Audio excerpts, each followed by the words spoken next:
I've been on a mission to feature every Mega Evolution that was added to Pokemon Champions through Regulation MB, and so far I've checked off 10 of the 16 different Mega Evolutions. When I saw that there was a team that featured not one, but 2 different Mega Evolutions that I've not used on the channel yet, I knew that I had to feature it for all of you. This team features the combination of Mega Raichu Y as well as Swords Dance Mega Scolipede. Mega Raichu Y is going to be the main star, and I think it's actually one of the best brand new Mega Evolutions in the format, whereas Mega Scolipede is a little bit more of a niche pick that you can bring into teams with Mega Charizard as well as Mega Floette. The team actually made it all the way to Champion tier towards the end of the previous ranked season, and there are very few teams that I've seen just with Mega Scolipede in general, and even fewer that have made it all the way to Champion tier, so I'm really excited to feature it for all of you. The team also has some fun components like Milotic as well as Ceruledge, which a lot of teams in the format are not equipped to deal with. So you combine that with the dual Mega of Raichu and Scolipede, a Weavile that's incredible offensively, and a Sinistcha which can sustain, heal the team, and protect them with redirection, and you've got a really fun team on your hands. Hey guys, Aaron CybertronVGC here, and today I'm back with another episode of Road to Ranked, where I climb the Pokemon Champions VGC ladder and provide live commentary as I go. It's the start of a brand new ranked season, and I'm really excited to feature this unique team with Mega Raichu Y as well as Mega Scolipede. As always, I'll do a quick breakdown of the team, but if you're interested in just the battles, check out the timestamps down below, and thanks so much as always for joining me. Anyway, let's get started. If you're interested in trying out the team, the Replica ID is on the screen, and there's also an accompanying Pokepaste down in the description below. As mentioned, this team features the unique Mega pairing of Mega Raichu Y as well as Mega Scolipede. Mega Scolipede is more of a niche pick and will only come out in certain matchups. The team creator mentioned that it really was coming out in around like 30% of games, and I would say that that's pretty similar to my experience. You normally want to bring it out in those matchups against Mega Charizard Y Mega Floette teams, because if they bring Mega Floette, then Scolipede really gets to thrive, and if they bring Charizard, then you use the Scolipede basically to bait out fire type attacks, switch in that Ceruledge, get Ceruledge going, and then it's often difficult to deal with it. Mega Raichu Y is otherwise going to be your default Mega Evolution on this team, and even though this Mega Raichu Y has no special attack investment, it still does a ton of damage across the board. I think a lot of top players right now like using Mega Raichu Y with a ton of bulk and basically no special attack investment, because even if you are max special attack, you often will not secure huge one-hit knockouts on neutral hits anyway, and against super effective Pokemon, for example, Mega Staraptor, you often will just be able to one-shot them anyway, even without special attack investment. So the idea is you have more bulk to work with to survive neutral hits a little bit better, right? Things like Sucker Punch from Black Glasses King Gambit can really hurt, especially if you have absolutely no bulk. The Raichu here has a lot of speed as well, so this allows you to outpace max speed Sneasler as well as Mega Frostlass. Scolipede, by the way, is a unique Mega Evolution in that you often don't want to Mega Evolve it to get a speed boost through its ability pre-Mega Evolution, then Mega afterwards. And the Scolipede has a lot of speed investment despite having speed boost, because its base speed as a Mega form is actually really low. So when you Mega Evolve with a speed boost, you will outpace things like max speed Mousehold and everything slower than that. But just keep in mind that against the ultra fast Pokemon in the format, right, like the Mega Gengars, the Mega Aerodactyls, the Mega Delphoxes, Scolipede's still going to be slower, but the reality is that you normally are not going to bring it out against most of those Pokemon, because that's not like the right matchup for it. Otherwise, on this team, you've got Weavile to complement Raichu, which is really nice. The idea is, of course, Weavile is really good in protecting Raichu from ground-type attackers like Garchomp. Garchomp being, one of the most common Pokemon in the format, Weavile is one of the best answers to it. And it's just incredibly fast, and with this team, you have 2 of the fastest fake-out users in the format. The Scolipede, by the way, as you probably saw, did not have much attack investment, and that's because you almost always would like to get a Swords Dance off with it, then start dealing damage afterwards. To round out the team, you've got Sinistcha, Ceruledge, and Milotic. We saw this core being used at the end of Regulation MA, and it did very well at the North American International Championships, piloted by Dawei C, and that is kind of where the initial idea of this core came from, right? And so basically, it often feels like Ceruledge and Milotic can be final raid bosses, especially when you have Sinistcha to heal it up as well. Now, note for this video, I actually was trying out Trick Room over Life Dew on Sinistcha, but the initial version of the team had Life Dew, and I think Trick Room did not really feel that strong for me, ultimately, and I would probably recommend Life Dew. I would say it saved me in a couple games here and there, but I think Life Dew generally has more sustain overall, and being able to heal up your Milotic and your Ceruledge has overall more value. So just keep that in mind, because I was trying out Trick Room in this video. Otherwise, yeah, the Ceruledge here is a bulk upset, and Milotic is just so good into so many common teams in the format. Really difficult for teams to break through if you've managed to set up some early coils. Just keep in mind that coil at +1 will basically make your Muddy Waters not miss, but your Hypnosis goes from 60 to 80% accuracy. So while it's high, you still will miss a decent chance or decent number of times. And so often you want to get 2 coils up to guarantee that your Hypnosises will hit. Ceruledge has a ton of HP and attack investment here. Milo's split between defense and special defense. And the speed just means that with Raichu being able to zap cannon things, you will basically be able to outpace everything once they are paralyzed, as long as they don't have Scarf or speed control on their side. It also means Milotic is naturally pretty fast, and so this can be helpful against, for example, those King Gambits that are now max speed, or opposing Incineroars that are investing a lot in speed as well. Overall, I think the team has a ton of bulk and offense as well, and Pokemon like Ceruledge and Milotic often can just take over a game. And so it's interesting because the Mega Evolutions actually often don't feel like the star with a composition like this, and actually support the rest of the team, but it is really, really cohesive overall, so really excited to feature it for you all. In terms of how to use the team, there are a couple of lead combinations that feel particularly strong, and some of those involve Weavile with your Mega Evolution. So Weavile and Mega Scolipede is actually your go-to lead into the Whimsicott, Floette, Charizard Y teams that are very popular, with Ceruledge and Milotic in the back as suggested by the team creator. The idea behind this is that if your opponent has Floette as their Mega Evolution pick, then the Scolipede immediately puts in a ton of work against it, right? Because you can just threaten with Poison Jab. Now keep in mind that because the Scolipede has very minimal attack investment, you should not expect to get a one-hit knockout with Poison Jab, but the idea is with Weavile, you can threaten with something like Fake Out into Sword Stance, and then immediately start threatening with knockouts. And of course, if your opponent commits to Charizard, well then you've got Ceruledge, right? And so Weavile and the Scolipede can actually be used as bait. You hope that your opponent clicks Heat Wave, you can protect or Fake Outs / switch in the Ceruledge and get a Flash Fire boost, and if Ceruledge gets a Flash Fire boost and a Bulk Up off, it often will be able to just completely dominate against those teams. Milotic is also really good as a final Pokemon, just to have as a bulky Pokemon that can soak up damage while also threatening with Hypnosis and Muddy Water. I'll note that Scolipede often comes out in that matchup, but basically very rarely comes out in most other meta standard matchups. Obviously, you should tailor it based on what matchups you think can work, but the reality is that there are a lot of Pokemon that resist Scolipede's damage output, and so one other Mega Evolution that I'll often think about bringing Scolipede into is Venusaur, just because Raichu is quite bad into Venusaur, but against a lot of other Pokemon, I will normally default to Raichu instead. Weavile and Raichu is a really strong combination because you just have 2 of the fastest Pokemon in the format, and you threaten with a ton of offensive coverage, whether it be, for example, Zap Cannon plus the Triple Axle from Weavile. And if you think about the things that Raichu does not love going up against, Weavile often can cover for a lot of those. Ceruledge and Milotic are often pretty strong in the back here because you're not aiming to set up normally as much, but of course you still can bring Sinistcha instead of one of the 2. In addition, you can consider leading Fake Out with Milotic or Fake Out with Ceruledge. The idea is that these Pokemon can often take over a game if your opponents do not check them early enough, and so against teams that feel like they don't have many answers against them, I often like to just prioritize these early, right? And so with Milotic, if my opponent has Intimidate on their team, I normally will lead it just to say, look, if you mislead and bring Intimidate into me, I will often be able to just like run over with the game immediately because I've gotten a competitive boost, right? And even if they don't lead Intimidate, they often will have it in the back because they wanted you to use it for like Ceruledge and Weavile, and so there is a lot of value in leading Milotic because it can be very punishing immediately. The idea with this is to just try to stack up a coil, often 2 coils, so that you have the 100% accurate Hypnosis, and then basically disrupt afterwards. Ceruledge also can be a good lead with your Fake Out users, and the idea is that if your opponent does not have a lot of burst damage early on into Ceruledge, then you can get a bulk up or 2 off and then start healing back and sustaining with Bitter Blade or with Sinistcha healing as well. And so these are also really potent combinations, and I find that often a lot of teams in the metagame just don't have a way to answer for all of these different lead combos, so you can either play really fast-paced and aggressive with things like Weavile plus Raichu, or try to play a more setup-oriented strategy early and try to take over the game afterwards. As always, these are not fully exhaustive, just meant to give you an idea of some ways that you can play with the team. In terms of weaknesses and things to watch out for, the team creator highlighted a couple of things that can be annoying for the team. Mega Aerodactyl plus Farigiraf is annoying because the Aerodactyl just can't get hit by Fake Out if Farigiraf's out next to it, and of course can just spam Rock Slide, and a single flinch often can be game deciding or ending immediately.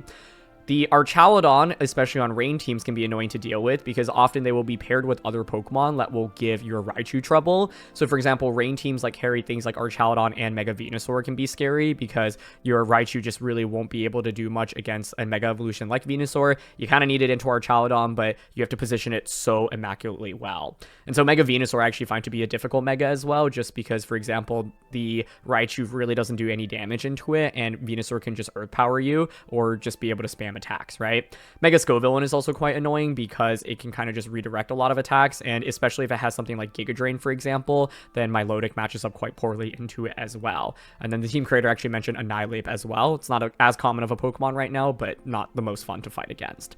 In addition, one thing that I want to call out is that Weavile and Milotic do rely on moves that include some variance, right? Triple Axle is, I think, just one of the most high variance moves you can use, and missing, especially on key Pokemon like Garchomp, Sinistcha, or Whimsicott, can be really punishing, because it's the difference between potentially just knocking them out immediately or them surviving and then you getting KO'd in return.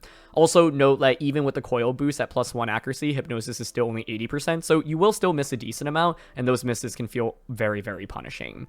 I also wanted to highlight some select weaknesses of each Pokemon. I think Scolipede just has really poor offensive coverage, and so a lot of the best Pokemon in the format can actually take a +2 Poison Jab or a +2 Leech Life decently well, and so that doesn't feel great. I think for Mega Raichu, Grass types and Ground types in particular are annoying, which is why I highlighted things like Mega Venusaur and Mega Scovillain.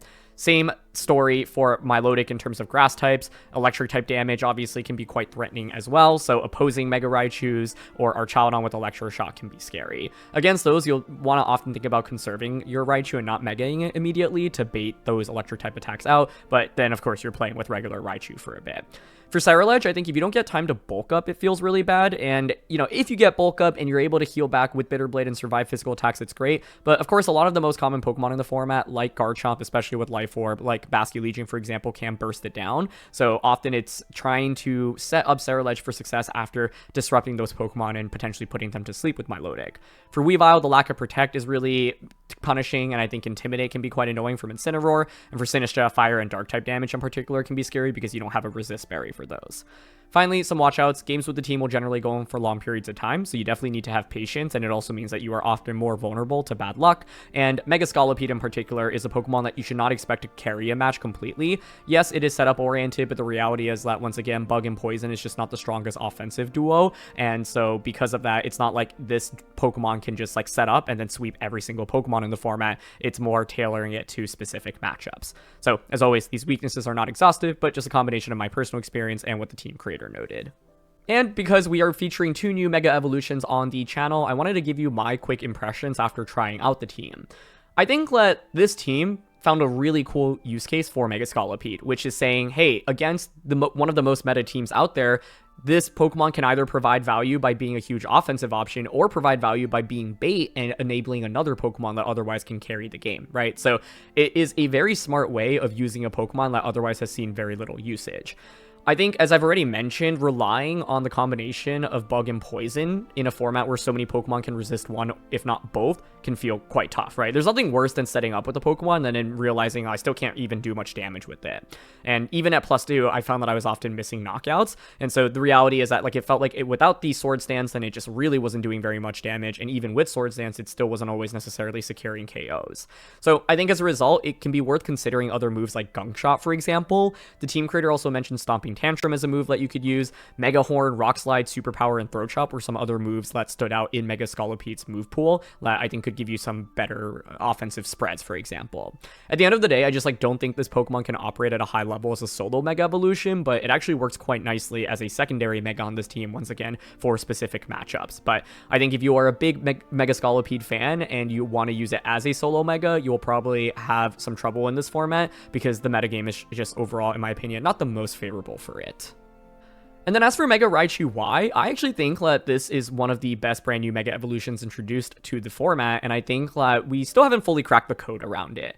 I like the sets that basically have no special attack investment like this one, because even without it, it still feels really powerful, right? Getting 2-hit KOs often on neutral hits, but I think that there are a couple things that you need to be very smart about when you're using this Pokemon. The first is positioning it, right? Because it's not an easy Pokemon to switch in, especially if you bring it in the back, right? And so as a result, you often want to try to make sure that you find a good position for it and immediately threaten your opponent. I think because it relies on single target attacks as well, it's vulnerable to redirection, and of course vulnerable to you either attacking into a Protect or your opponent switching in something that is immune or resists its damage, right? And so even with bulk, it is still fundamentally a frail Pokemon. And I think you really need the right teammates to cover for the fundamental struggles into ground and grass types, which I've talked about. So that's why Weavile, I think, is actually a really cool partner, because it has a lot of speed and offense to complement it. I think also, especially playing with this Pokemon on best of 1 ladder, opposing speed control, right, Tailwind, Trick Room, or Choice Scarf Pokemon on things like Basculegion and Garchomp can feel quite threatening. But overall, I do think that this is a impressive Mega Evolution, right? 100% accurate Zap Cannon and Focus Blast does feel really, really good. And the added paralysis effect of Zap Cannon is something that can add up over time, especially when using a bulky setup team like this. And so I think that this Mega has a lot of potential, and I'm excited to see how people continue to build around it as the format progresses. You know, this team doesn't have Whimsicott or Basculegion, but it's got Floette, it's got Charizard, which means we're going Scolipede. So Weavile, Scolipede, Ceruledge, Milotic is generally the approach into teams like this. I actually think the lack of Whimsicott is even better, right? Like, they've got Sylveon and Sneasler. Scolipede's happy to see both of those. Because now we don't have to worry about getting Encored as much. So maybe we can finally showcase what this can do. But it's Charizard. Which means we are probably going to have to save Scolipede for the end. My preference here, I think, is turn 1 Fake Out into Sneasler, break Sash, switch Ceruledge in to eat up Heat Wave or Weather Ball, and get the boost immediately. And Ceruledge just walls both of these completely, so I just get to free bulk up next turn. Like, I can just bulk up Triple Axle Sneasler. So, hoping to bait out Floette or Sylveon lead here, which would have allowed Scolipede to set up, but unfortunately not the case. I think the main thing about Scolipede is just against these matchups, you either get a ton of value if they lead Floette, or if they bring Charizard, which I feel like almost all my opponents have had, you get to do this, which is bringing Ceruledge in. So Scolipede likely won't carry us until the end game, but that's okay, because now the game becomes about Ceruledge, right? And the idea is that you basically can cover for both of the Mega Evolution picks on the opposing side. So now we can just go for Triple Axle into Sneasler and get a bulk up off. And a +1 Flash Fire boosted Ceruledge in Sun will two-shot everything, basically, with Bitter Blade. Okay, great. I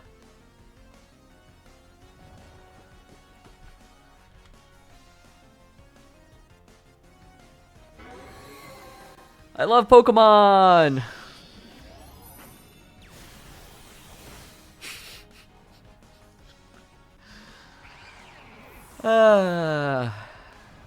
Well, that's silly. I'll bring in Milotic to basically distract for a turn, I think, and bait Solar Beam out while I try to wake up with Ceruledge. Down to Protect here, and instead of going for bulk up, I do think I might need a Bitter Blade here, because I'm worried that they could Solar Beam and Dire Claw Ceruledge, and then double up into me again.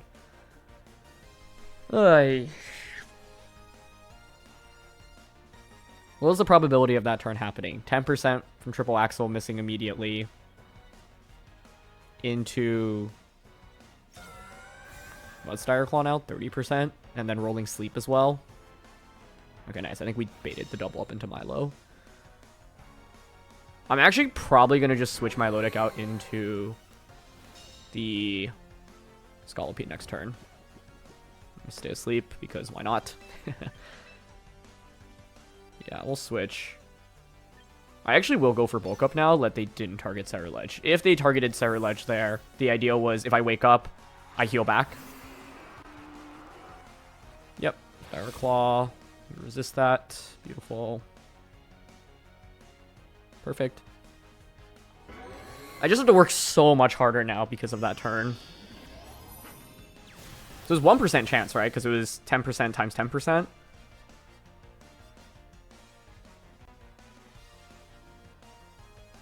Okay. We get our bulk up. Here's the thing. Like, I think it's the last turn of Sunlight. I actually don't mind going for Protect, get a speed boost, and Bitter Blade into Charizard. Because then I'm going to heal back a ton, do a lot, and you're probably in Shadow Sneak KO range would be my guess afterwards. A crit, because why not? Okay, no status condition. That's all that matters. But I have to work so much harder than expected in this game. Yeah, perfect. Okay, so basically this was the whole point. The thing about Ceruledge is the healing that you get from it is ridiculous, right? So even despite that really unfavorable start, we're actually in totally fine shape right now. Because what I can do with this is now actually go for, I think, a Swords Dance, get another speed boost, and Shadow Sneak to finish off Charizard. And then now you're staring down 2 boosted Pokemon. Charizard switches, that's fine. Into Sylveon, I'm happy to get a free attack into that. I mean, now Poison Jab will finish that off. Sword Stance. Yeah, they're just fishing for statuses right now. Okay. The fact that they don't get one there is huge. I should now be able to Mega Poison Jab into Sylveon, Bitter Blade into Sneasler. And I actually think, now that we forced Charizard off the field, Scolipede deals with the rest of my opponent's team pretty nicely. So the advantage of Scolipede is just, first of all, incredible overall stats once you've boosted up your speed, which we've done. Nice, no Protect. And +2 Poison Jab gets the KO there.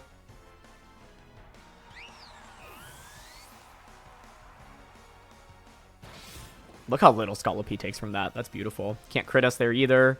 And no status. Okay, I feel like that should win us the game, but let's see.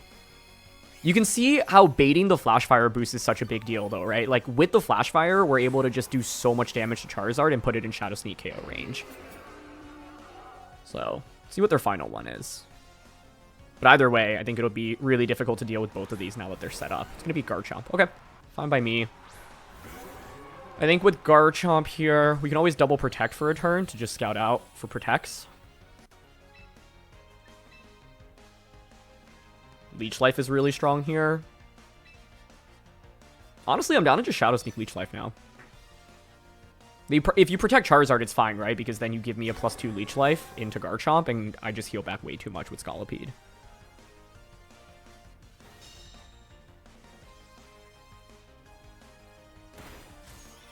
The funny thing about Leech Life is you see the HP bar ticking down before the move actually goes off. Rough Skin, yep. And Earthquake. Can't crit us, so that always feels nice. Ooh, Ceruledge gets pretty low there, but that's game over now. Yep, Life Orb. And now we just Leech Life again. And Shadow Sneak. So, I was hoping to showcase this against the versions with Whimsicott. Normally you'll see Garchomp, Charizard, Whimsicott +1. But instead it was Sylveon. Then we get Shadow Sneak. Beautiful. So, yeah, I think, like, once again, the way that this team is constructed is that you can bring it into matchups like this, and if they go with Floette, well then Scolipede's like, great. That's it. I just immediately kind of wall you, right? And if you go with Charizard, Ceruledge is like, it's time for me to come in, I'll get my boost, and I'll take over the game. And so to get both of them on the field was awesome here. By the way, if you've been enjoying the content, it would really mean a lot to me if you consider leaving a like in the video or subscribing to the channel as we get closer to 300,000 subscribers. I put a lot of time and effort into making these videos, from finding the teams, learning how to play them, picking good games, and then breaking them down for all of you. So your support would mean the world to me. And as I mentioned in the beginning, I've been trying to feature all of the new Mega Evolutions introduced in Regulation MB. And so if you want to see some other fun ones like Mega Raichu X, Mega Blaziken, I've got all of those covered. So you can check those videos linked down in the description below. Anyway, thanks as always for your support. We are up against Charizard Floette. That is the team that I wanted to see to showcase Scolipede. So we already showcased Scolipede in a game where it was actually quite good. This one features Charizard and Floette with the Whimsicott, right? So once again, the idea is Scolipede is an effective lead with Weavile. You'll go with Ceruledge and Milotic in the back. And the idea here is if they go with Floette, Scolipede honestly often just kind of wins you the game by itself. And if they go with Charizard, then we can switch Scolipede out into Ceruledge, get a Flash Fire boost, and the Ceruledge can take over the game. The most threatening lead would be Whimsicott Charizard. So let's see if they go with that.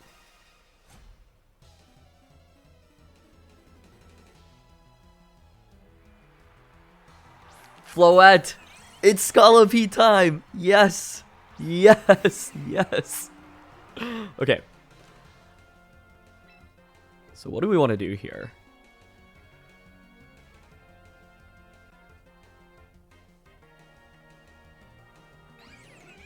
I always have a free fake out on turn 1. I actually think not Megaing is interesting. Get that speed boost and kind of force them to Tailwind.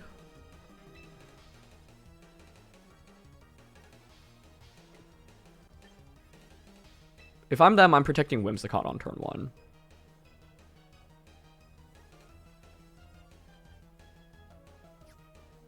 Honestly, I'm intrigued by Swords Dance Scolipede. Fake out Floette. Okay, perfect. So now you're probably like, well, can't they just Encore you on turn 2? And the answer is, well, yeah, they could, but now I've gotten a free Swords Dance off. I get my speed boost, and then the next turn, I can actually just protect my Scolipede and triple Axle Whimsicott.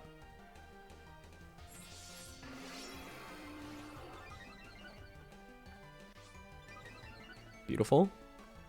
Right, here my opponent's forced to make a decision of either Tailwinding or going for Encore, but the reality is, no matter which one you pick, Scolipede will always come out of this turn pretty positive. So, Floette Megas. And I think if they click Encore here and we knock out Whimsicott, it's kind of just game over.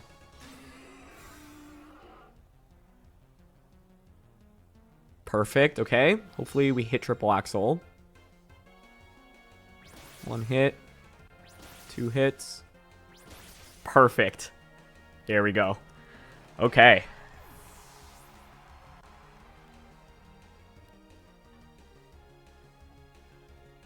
And Dazzling Gleam. But now I have a +2 speed, +2 attack Mega Scolipede against a Mega Floette team, right?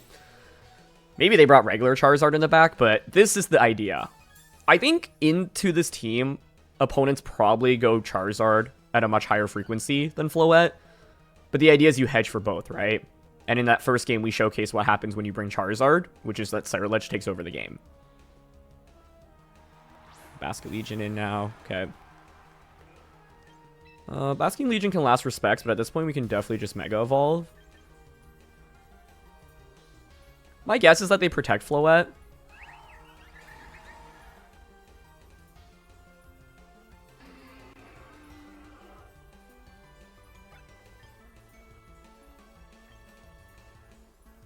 But I'm still fine clicking Poison Jab into it and forcing you to... Because, like, I have knockoff available here. So, yeah. Floette actually pivots. Makes sense. Gambit would be a good switch. Okay, nicely done. But I'm still fine with that. Because if you knock out the Basket Legion, you just give me a free switch in, right? +2 Leech Life is also really strong now. Okay. Very good play by my opponent this turn. Keeps them in it, but it's still fine. Like, I think you still have to deal with the monster that is Scolipede. It's also Life Orb here. Good to know. Honestly, maybe that was an angle to Swords Dance again. That could have been really fun.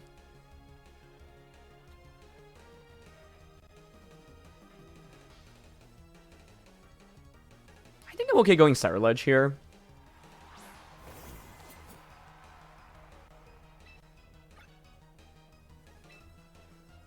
With Ceruledge, I have Colbur Berry, so the play I'm leaning towards is, like, King Gambit's not really a big threat to Scolipede because we're so bulky. So I'm leaning towards going for Poison Jab and a Basket Legion and Shadow Sneak and just get this out of the way. They could protect Basket Legion, obviously, but if they protect, like, a Kowtow Cleave isn't knocking out either slot because I have Colbur Berry on Ceruledge. Beautiful, they don't protect. Okay. No Aqua Jet from their end, actually. Okay. Ooh, Basket Legion does hang on with 1%. So we'll get a Wave Crash off. It's pretty good damage. Are they kowtowing into Ceruledge? Yeah. Okay.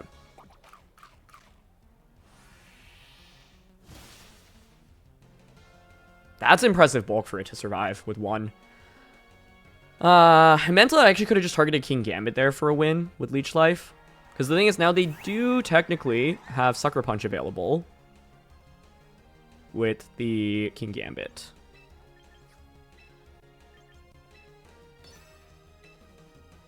So I think I would like to protect Embittered Blade.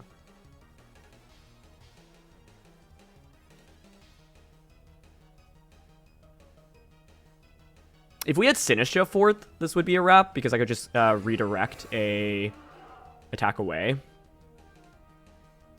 Yep, they sucker. Moonblast. I think we should survive this, but let's see. Nice. And we get a huge Bitter Blade off into King Gambit.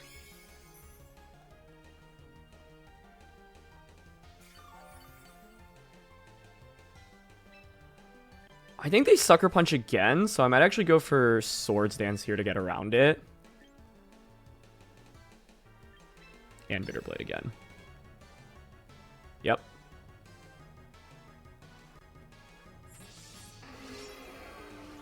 The Basculegion hanging on with 1% was just so unfortunate. It would have been like an immediate win. Oh, they actually click Light of Rune here, which is smart. Okay. So that'll knock out Ceruledge. Man, these Sucker Punch mind games are actually quite intense. Like, I can bring in Milotic now.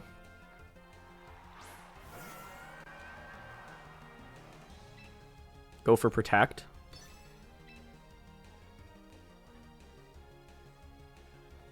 Does Muddy Water KO King Gambit at 29%? Because otherwise I might actually be forced to click Hypnosis, which I don't love.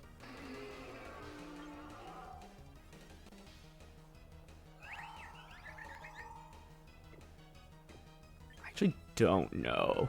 We don't have any special attack investment here.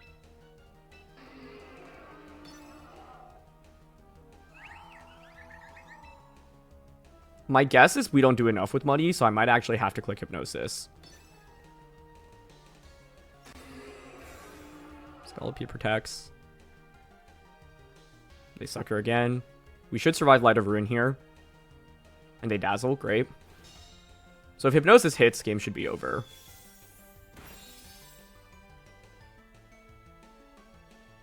Nice. Yeah, the game just ended up being a lot harder because I thought Shadow Sneak Poison Jab would definitely be a KO on Basculegion, but it lived on 1%, meaning that they got a huge Wave Crash off against us, and they were Life Orb. I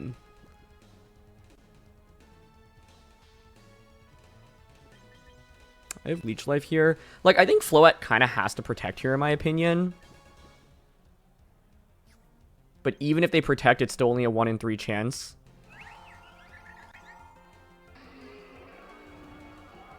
I just think they always protect here. So I'm going to go Leech Life and Coil. Yeah, nice. This game should have been just like a guaranteed win after turn 2, to be honest, but the switch out was really smart. Like, what I could have done in that position was just target the Basculegion that turn, right? And say, look, because M-Floette's not exerting that much offensive pressure. A part of this was I thought Garchomp would be their last one, so Gambit was actually really smart just for the Poison Jab immunity. But, yeah.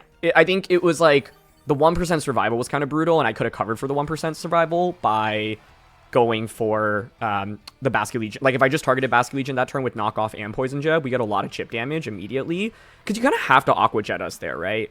It's just, there's a world where they play really risky and, like, attack with the M-Floette, right? And I didn't want M-Floette to get a free, like, Light of Rune off in that position. But, yeah, the Gambit switching was really smart. It was like, Gambit switching into 1% survival specifically was huge for them.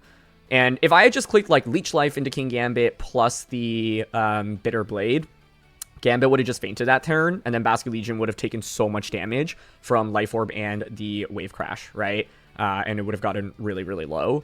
And then, I mean, what's the alternative there? Because the thing is, like, I still eat up a lot of damage, but then the thing is, Scolipede is potentially an Aqua Jet KO range, but then Ceruledge is pretty good into M-Floette in the end game as well. So, yeah, I don't know. I think the main turn is just with Basculegion. When I have Weavile and Scolipede on the field, I could have played more aggressively into the Basculegion, and, like, every little bit of damage clearly matters into it. So, I will say, like, that game highlights one thing that is also a little bit awkward about Scolipede, which is that it doesn't have the best offensive coverage. Like, Poison and Bug just doesn't actually hit a lot of Pokemon in the format for a lot of damage, and there are multiple Pokemon that are common that will resist both types, which makes it a little bit tougher for you. But yeah. This is a Blastoise setup team. Blastoise, it's like very much protect the Blastoise. Sinistcha should be good then, I think. Honestly, often into these teams, you can consider leading Sinistcha because it's immune to Fake Out, and you just pressure with an immediate Matcha Gotcha. I think it's probably Raichu, Sinistcha, Weavile, Milotic, right? Milotic and Sinistcha gives you water resistances. Raichu gives you the biggest offense, and Weavile has Focus Sash, so it can survive a water spout. Scolipede provides us nothing, really. It's too much redirection to get through, and then Ceruledge is terrible as well. So it's a pretty clear pick of 4. What are the leads I get to go with? I think the most likely ones are Sneasler Blastoise, Maushold Blastoise, Pelipper Blastoise, and then Alolan Ninetales is here, which could be used for Aurora Veil. Could even have its own Rain Dance, which is interesting. I honestly think I'll go Raichu Sinistcha here.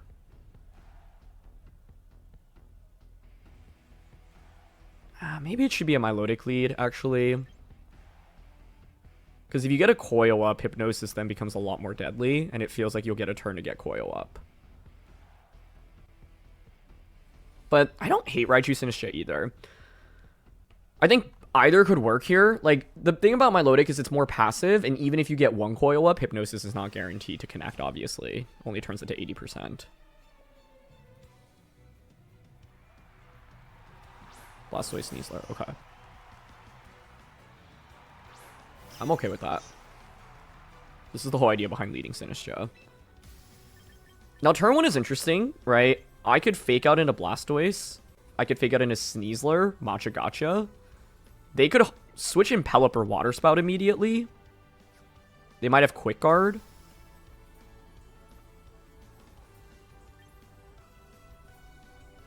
I think Sinistcha, I definitely want to click Machagacha with.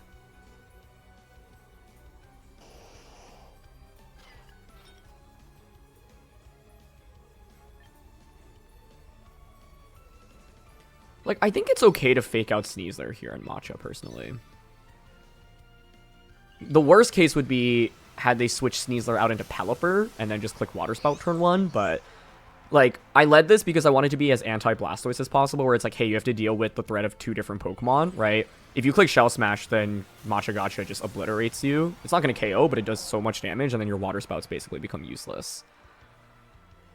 I also could have gone for Trick Room, which would have been interesting. Okay, perfect. Blastoise protects. So that's huge, right? Because now this next turn, it means I can just go for Zap Cannon into that slot.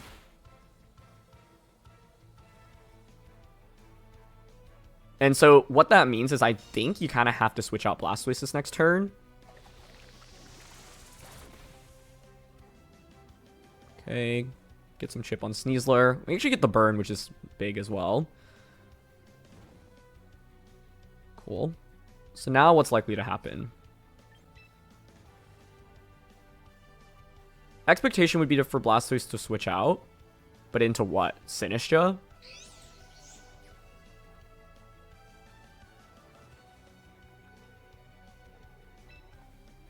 Like, they might feel like they're really behind in this game and kind of need to make a Hail Mary play.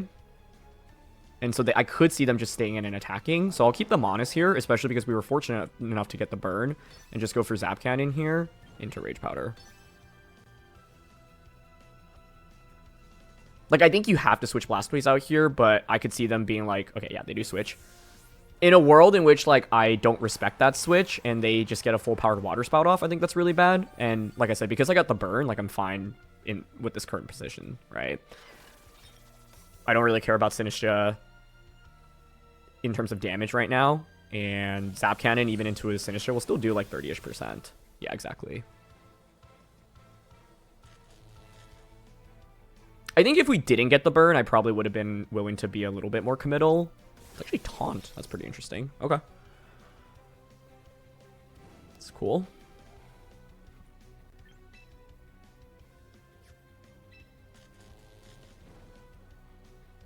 This current spot is interesting. I don't mind going for Zap Cannon, I think.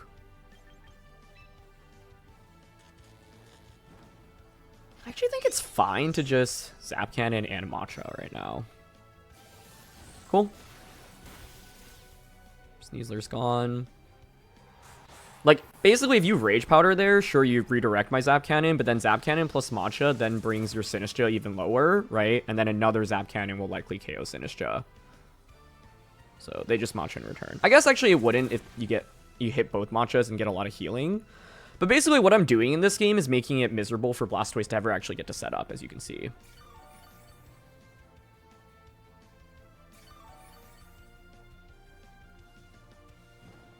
Okay. Like, you can bring Blastoise back out right now. Yep. Rage Powder Dark Pulse maybe is their best bet.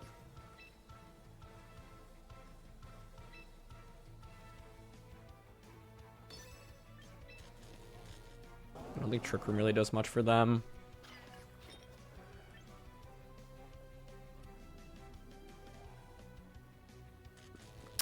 I think I'm okay switching in Weavile right now. I'm going for Matcha. If Blastoise protects, next turn, I have Fake Out plus Matcha available onto it. If they don't protect, we just get a Matcha into it. Perfect.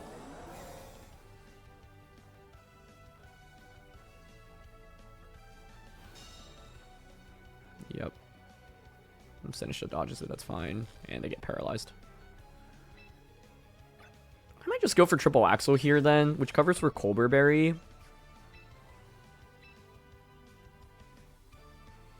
And Matcha.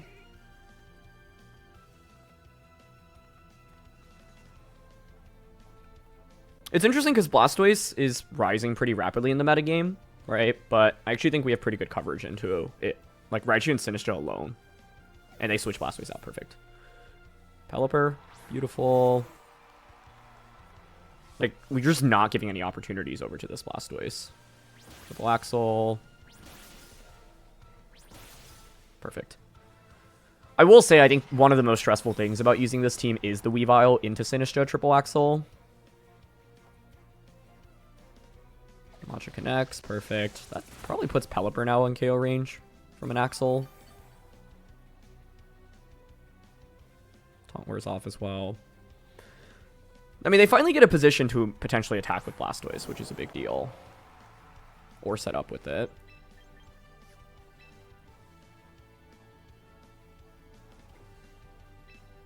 I'm down to go for Triple Axle into Pelipper here and actually Trick Room right now. Cool. They wide guard. The Trick Room here is kind of like a hedge. Let's see if 3 hits gets the KO. Actually, yeah, it's Citrus, so it doesn't. Curious if they are Shell Smashing here. Perfect. Okay.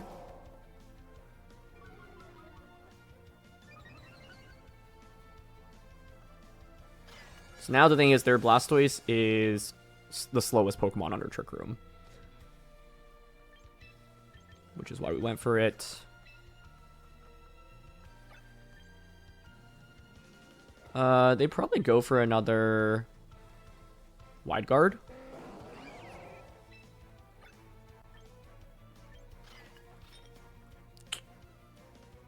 Does knockoff KO Pelipper at 31% without the item?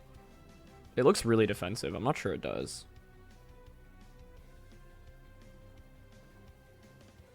But I'm still okay going for it because I think even if it doesn't, it'll be in Fake Out Chip from Raichu, and that's good enough for me. I don't want to chance it with Triple Axle this late in the game. Perfect. Wide guard.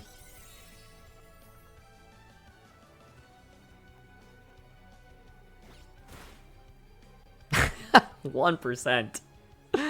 Ugh.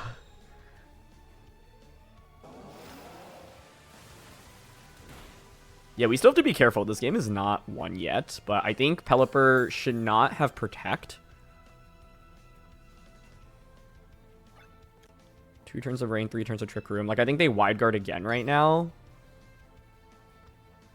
Or they Hurricane. I'm okay going for knockoff here and switching into Milotic. Yeah, I knew the knockoff would be close there. But 1% is fine. Like, in this position, they could attack with Pelipper, but I'm switching in Milotic because then I get to bring Raichu in and I can just Fake Out with the Raichu. Or even, honestly, Zap Cannon. But kudos to them for, you know, finding an opportunity to set up with the Blastoise. I think that was well done. Okay, perfect. That should be game over then, I think.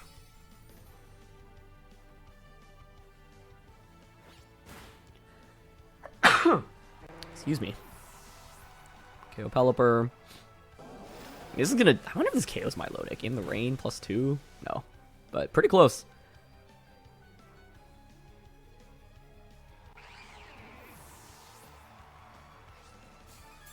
Okay. Can bring Sinistcha in now.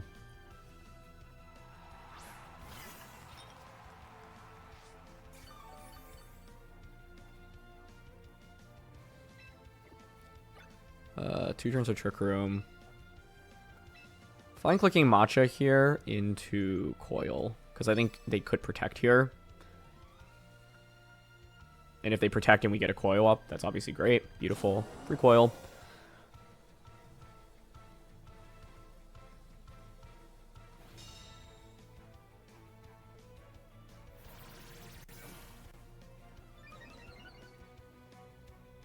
Rain stops. The main thing is I could still technically miss Matcha Gotcha right now. But I think it's fine to go for Matcha and Hypnosis.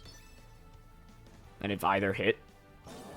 Ooh, they get the double. I'm actually fine with them getting the double, though, to be honest, because I just go Protect Sinistcha, Hypnosis Blastoise. If they KO Milotic, then I bring Raichu in.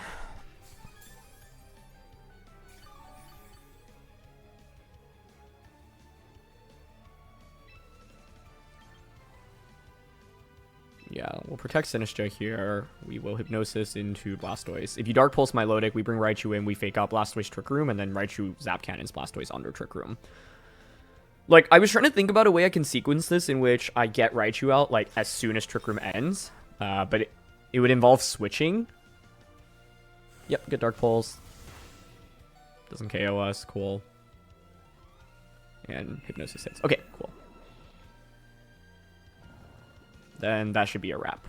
All we do now is Sinistcha Trick Room, switch Milo out into Raichu. Yeah, and they forfeit.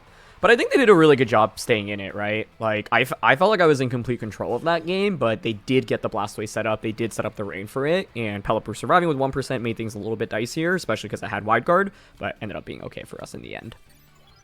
Okay, we've got the standard Arrow, Garchomp, Charizard, King Gambit, Farigiraf, Sylveon. So because there's no Floette here, this should be a Raichu game in my opinion. Raichu Weavile is one lead that I generally like. The main thing is not knowing which Mega they'll commit to, or if it's Sash Arrow versus Mega Aerodactyl. Like, I think Garchomp can be really oppressive. This could be Milotic lead early, just to try to get a Coil and Hypnosis off.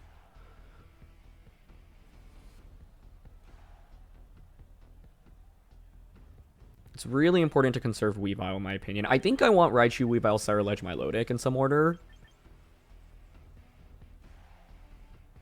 Just had a bunch of different leads against me. Arrow, Charizard.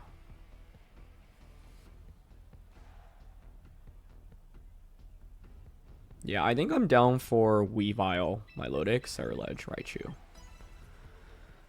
The main reason for this is because Weavile has Focus Sash, so it gets around them tailwinding or bursting me down in terms of damage. Triple Axel's really good into Aerodactyl and Garchomp, but we might want to consider switching Weavile out immediately if we see Charizard. It's Charizard Farigiraf. Okay.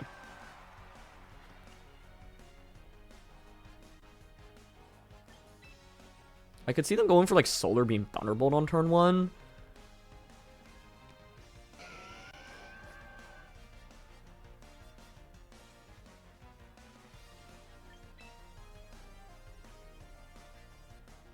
I don't mind switching Ceruledge in and protecting to start. Like, the main upside for us with them having this duo is that it's kind of passive to Ceruledge, unless they have foul play. And so it means that Ceruledge likely can get 1 or maybe even 2 bulk ups off, which is a big deal. And I think it's very important to conserve Weavile to deal with Garchomp in the back. But if Ceruledge can get a bulk up and ideally a Flash Fire boost, it suddenly actually becomes insanely good into the entire team. Yeah, Solar Beam. Okay. That's fine. Solar Beam Thunderbolt is my guess. Grass Knot. Okay. I might have to just sacrifice Milotic here, but I think I'm okay with that. Like, if I get a bulk up for free to do that, that doesn't feel too bad.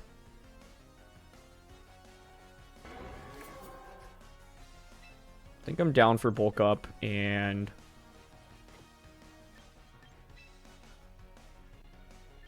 I'm debating if I want to click Hypnosis or Muddy Water, and I think I like Muddy Water more here because even a little bit of chip damage can go a long way into these Pokemon. And, like, to be honest, Milotic is not that important in this matchup because they're more specially oriented with this lead, right? I'm honestly not even sure Grass Knot KOs us. In which then, maybe it was worth clicking Hypnosis, but, like, this game is now all about Ceruledge, in my opinion. Because I'm going to get one, probably two bulk ups up with it. And I think once this is at +2 with the sun being up, they actually can't deal with it. Yeah, Milo's so bulky. Wow. That's ridiculous. Okay, amazing. I think we take this opportunity to just bulk up for free again. And I think Milotic has done its job. If I'm my opponent, I'm considering swapping Farigiraf right now into Garchomp. I will Hypnosis it in case, for some reason, they don't target Milotic down. But, like... Okay. Gambit switches in. Beautiful. Yeah, I think... with Hypnosis hitting, I don't see how you deal with Ceruledge anymore. The main question I have is whether or not it's Focus Sash Gambit.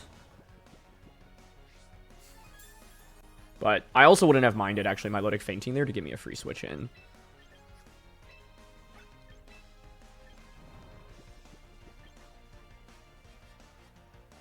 I'm down a Bitter Blade here. Bitter Blade.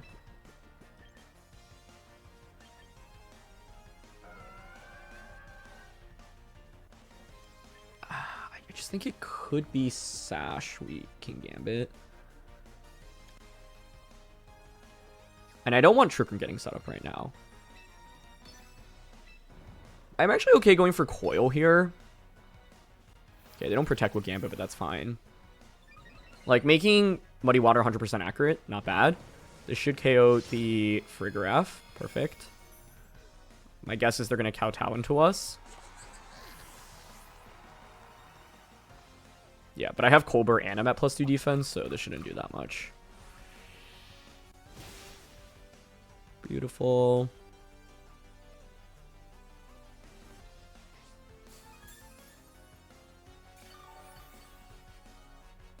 I wonder if Garchomp's the last one. If it's Sylveon, oh, that's really bad for them, I think. Yeah, there is no way to handle Ceruledge right now. So I'm happy to protect Ceruledge. Hypnosis into... I actually don't mind going for Muddy here, just because I think Gambit often is Sash on these teams, and so if I just break Sash, Ceruledge should be in good shape. Sylveon protects, even better. Curious if they Sucker Punch. Yeah, nice.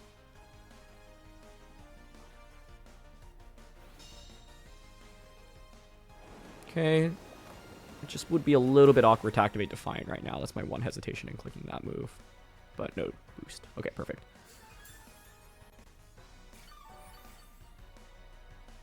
Yeah, they end up forfeiting. I think the game was still worth playing out for one more turn, right? Because this next turn, if I Bitter Blade and you crit Sucker Punch, you might still be in it. But Ceruledge sometimes can just take over against these teams, and with them not bringing Garchomp or Aerodactyl, it was really tough for them.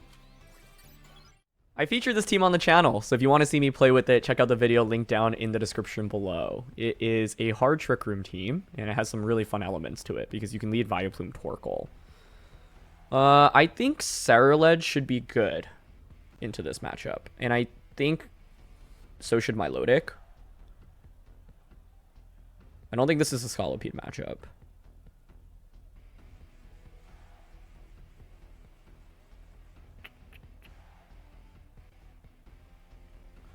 Is this a world where I just drop both Megas? I actually don't think that's crazy.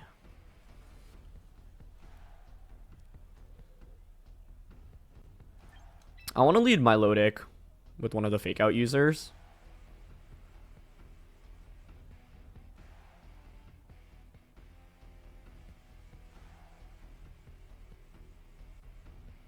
Okay, Weavile, Milotic. Sinistcha, Ceruledge. I'm actually going to drop both Megas here. I just like... Scolipede doesn't do anything, in my opinion, against Double Intimidate and Fire. And then Raichu is actually quite awkward here, because if Trick Room is up, it's just going to get one shot.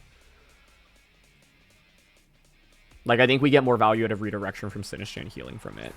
Torkoal Vileplume. Okay. So, after you, Eruption is one play to respect. It also could just be an attack into Milotic.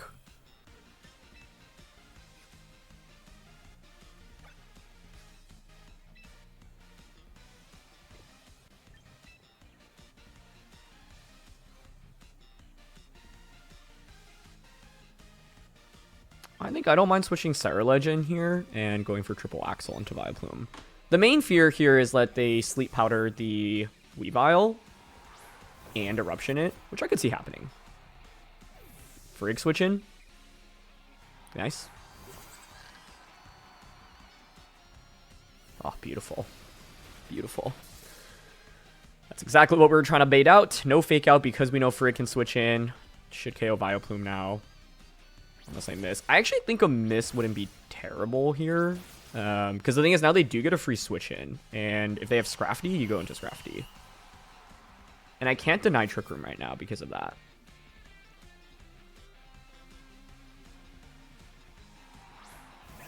Okay. But I can pivot into Milotic now.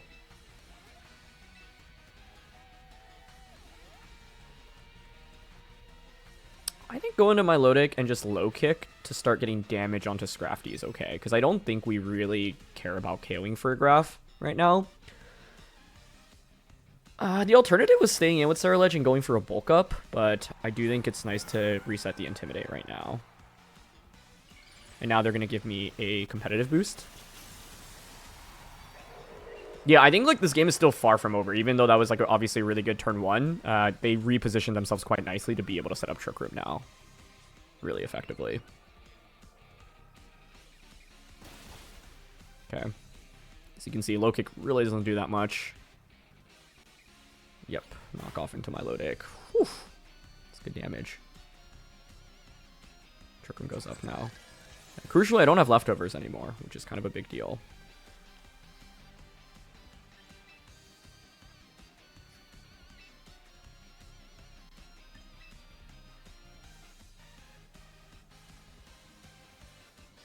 I could coil here.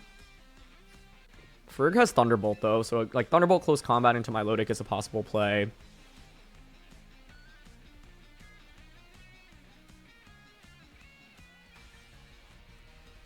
If we knock out Scrafty, Ceruledge basically wins this game. So that's something to think about.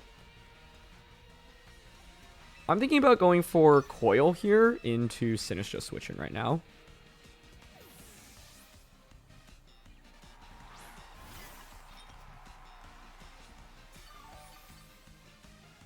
But they could close combat Thunderbolt.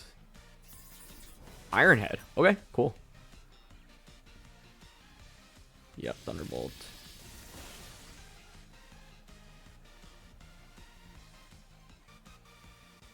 Every defense boost is so important into Scrafty.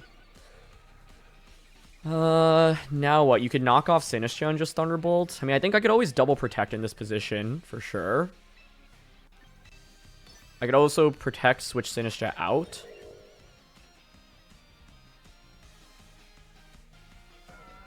Back out into, like, go into Weavile, and then switch Sinistcha back in for healing.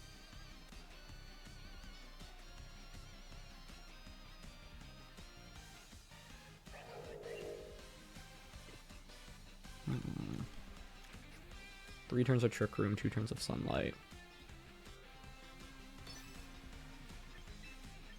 I think I'm okay with that. I don't think Sash is that important right now on Weavile. I do think we needed all 4 of these Pokemon. Like, I don't think I'd be very happy with Raichu or Scolipede in this one. So I'm happy to showcase a matchup where we don't go with the Mega. Yeah, they knock off. Perfect. Thunderbolt. Perfect. I think the switch back into Sinistcha is fairly obvious right now, but it's fine. I don't mind going for it. So we Hypnosis into Scrafty, switch Sinistcha back in. Because I think I should survive close combat Thunderbolt with the defense boost.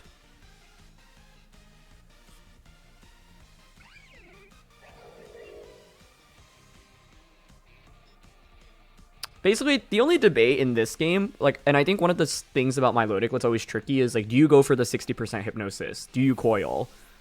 Ferg actually switches, which I'm very okay with.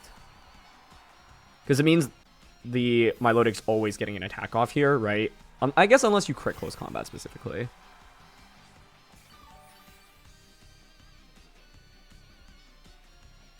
They do go for CC. No crit. Perfect. Okay. And we hit. Perfect.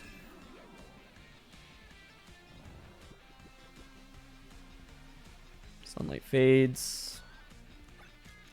Lost turn of Trick Room. I mean, you can't really hit the Milotic with Torkoal right now. So I think Muddy Water in this position is fine. Switch into Ceruledge. I'm kind of surprised they switched the Farigiraf out there. I think it would have been close. I don't think Thunderbolt close combat would have KO'd us, but I wouldn't be surprised if you high roll Bolt, or obviously it gives you 2 chances to crit. Maybe. But now I don't think you can beat Milotic. And, like, I think bringing Torkoal out when the sun is expiring is often a death sentence.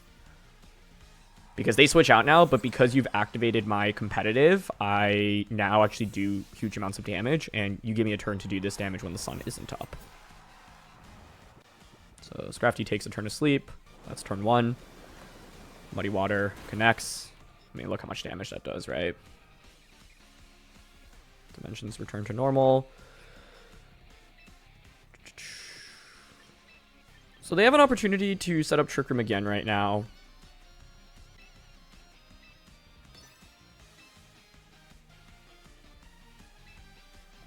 I'm okay just going Bitter Blade Muddy Water here. If you switch Scrafty out, yeah, which they do, you set up the sun, and so Bitter Blade does more damage. Maybe Farigiraf still survives Bitter Blade, though, into Citrus Berry. Yeah, probably does. But you can't hit the Ceruledge right now, right? Yeah, hangs on with the Sliver, but that's fine. I could have clicked Hypnosis there. Oh, they actually go for Thunderbolt. The accuracy drop. I think they should always Trick Room in that position. I don't think you can afford to click Thunderbolt there, especially because I had the accuracy drop. But to be honest, even if Trick Room goes up, at that point, it's like low HP Farigiraf, low HP Torkoal, and sleeping Scrafty at 20%, right? And so the position, I think, is too hard for them to recover from. Okay, it is another Floette, Charizard, Whimsicott, Garchomp, Gambit, Basket Legion. So I'm just going to keep running with Weavile, Scolipede, Ceruledge, Milotic. Yeah. So at this point, we've played against a team like this without the Whimsicott, and they brought Charizard. We fought against this exact team where they brought Floette, Whimsicott, King Gambit, Basket Legion. And I think there's like a very different mode where you go Whimsicott, Charizard, Garchomp, +1. So, be fun to complete the trifecta. But once again, yeah, I feel like the last game that we had against this team, it felt like it should have just been won immediately, but it actually was super sweaty all the way until the end, and I had to get a lot of calls right. Like, it went from being in such a commanding position to Scolipede taking so much damage from Life Orb, Wave Crash, and being in Sucker Punch KO range. So, let's see what we got here.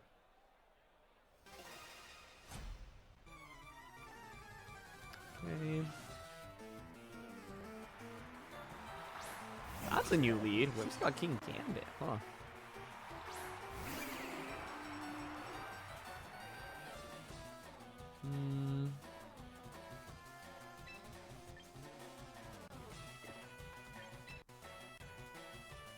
In my experience, it feels like Whimsicott almost always protects. Like, having low kick here is really interesting. They're not going to be Sash. It's often Chopal, but Akka is also getting popular on these teams. I actually don't think Gambit's that much of a problem for us. I just think Whimsicott's protecting here on turn 1, so I'm leaning towards going for the fake out Swords Dance play. They don't protect. Okay, that's probably a Moonblast then. Oh, it's just Tailwind. Okay. I'm okay with that. I guess the question is this next turn, do they Encore Scolipede or do they Moonblast plus Iron Head or even Sucker Punch Moonblast Weavile? Because the play I would love to make is just simply triple Axle Whimsicott and protect Scolipede right now.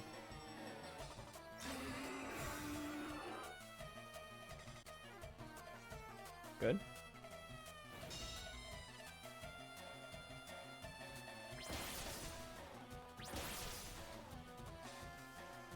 That's the risk.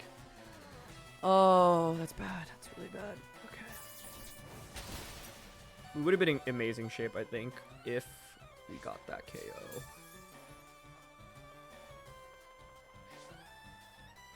Still black glasses. Okay, you can Sucker Punch us now. Is there a world in which I just straight up wait out the Encore? Like, is that crazy?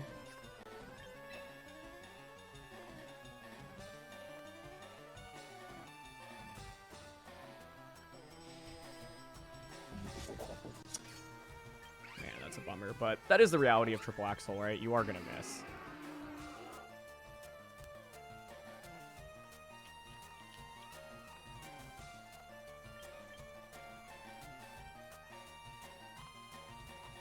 They might commit the switches, unfortunately. Yeah. I just don't think... I think, like, leaving Scolipede on the field keeps it around for too long. But turn 1, like, I could have gone Fake Out Poison Jab into Whimsicott. Like, Whimsicott, I feel like, almost always protects their own turn 1, so it was smart of them to just Tailwind. Yeah, they Encore again. Sucker. Okay, good. So I get out of that, at least. Last turn of Tailwind.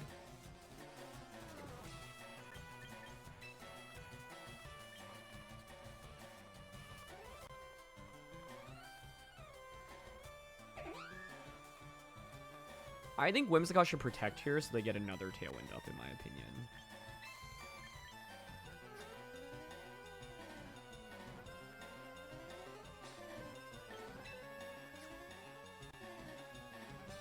The way to get around that would be to pivot my... Oops. Pivot Weavile in so I can fake out the Whimsicott and actually go for bulk up. Because if I fake out Whimsicott... Like, the only risk here is that they target the Milotic this turn, but I feel like that would be kind of surprising.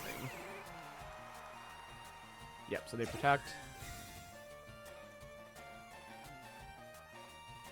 Okay, perfect. That is an excellent turn for us. Tailwind peters out.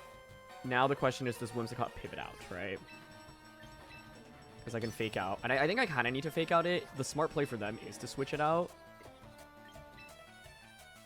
Is it an opportunity to click bulk up once more right now is the question. I don't mind just going for fake out into Bitterblade here. Perfect, they stay in. And fake out does enough damage to KO Whimsicott. Okay, excellent. So even though we missed the triple Axle, like, it's still in a playable position.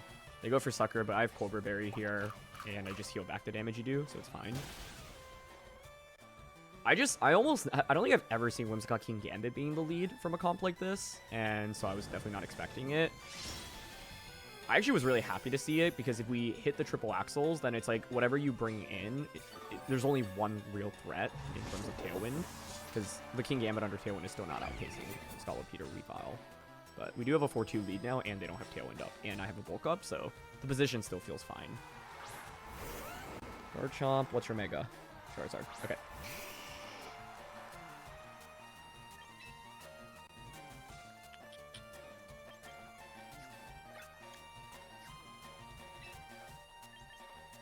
The main question is whether or not they are Choice Scarf Garchomp here or not. And one thing to think about is if I triple Axle, because I'm Focus Sash, I only get one, or not Focus Sash, I'm at 1 HP. Rough Skin activates, I only get one hit off.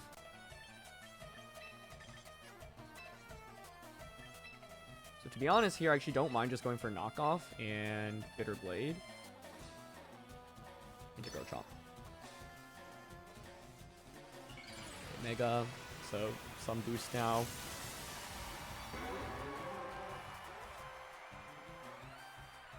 Right, if we knock out Garchomp, Ceruledge just walls Charizard and wins. Good protect. Okay. But that's fine. What is Charizard doing? Is it also protecting? It shouldn't. Just Weather Ball. It's fine. Now we force the protect out of it, right?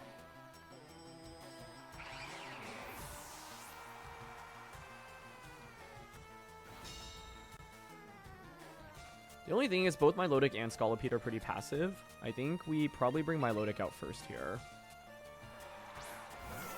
I think with the defense boost, I should survive a double up on Ceruledge, which is big. So I'm inclined to click Muddy Water here. Hypnosis is super high value if it hits. It feels like if it hits, it actually just wins us the game, and if it misses, it's not the complete end of the world. Because I don't know what Garchomp item this is. It could be Citrus, or it could be Life Orb.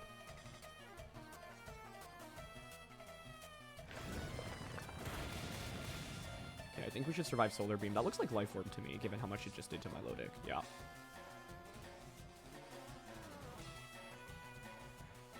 Ideally, they Solar Beam Milotic. We get Bitter Blade off into Garchomp, and then it's in Shadow Sneak KO range. Okay. It's going to be a close one, but I think I feel decent about the spot here.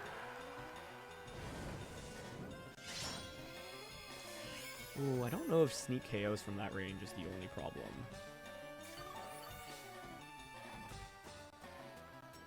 It will after a Life Orb chip, though.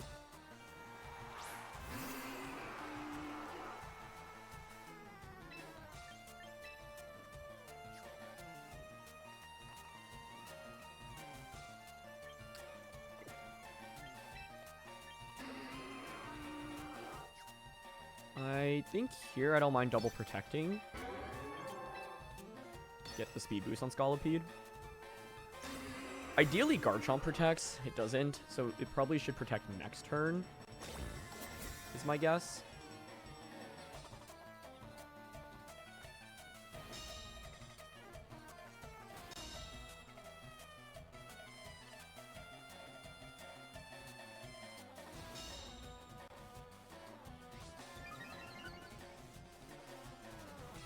Yeah, I think Garchomp protects. But because there's only 2 turns of Sunlight left, I think what that means is I can Mega Leech Life into Garchomp and bulk up again. Because +2 bulk up Shadow Sneak should KO Garchomp for sure. And I think Leech Life should KO Garchomp here as well if they don't protect because they're Life Orb. So if I'm my opponent, I'm protecting Garchomp here using Charizard to KO Scolipede, but then Ceruledge is at +2, to which then I Shadow Sneak Garchomp. And we just wall Charizard. Yep, they protect, but now I get the free bulk up off, which is huge. So, Scolipede, unfortunately, will have to sacrifice, but it was well worth it in my opinion. Okay.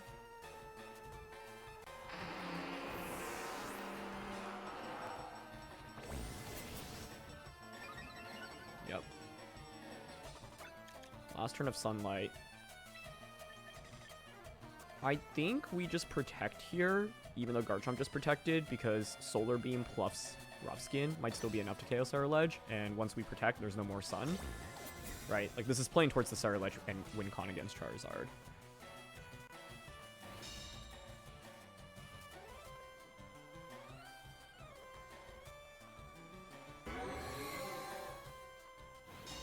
Yep. Sunlight fades. Now I sneak into Garchomp. And this is why you use Ceruledge in the format. Like, I just wall Charizard, especially now that Sun is gone.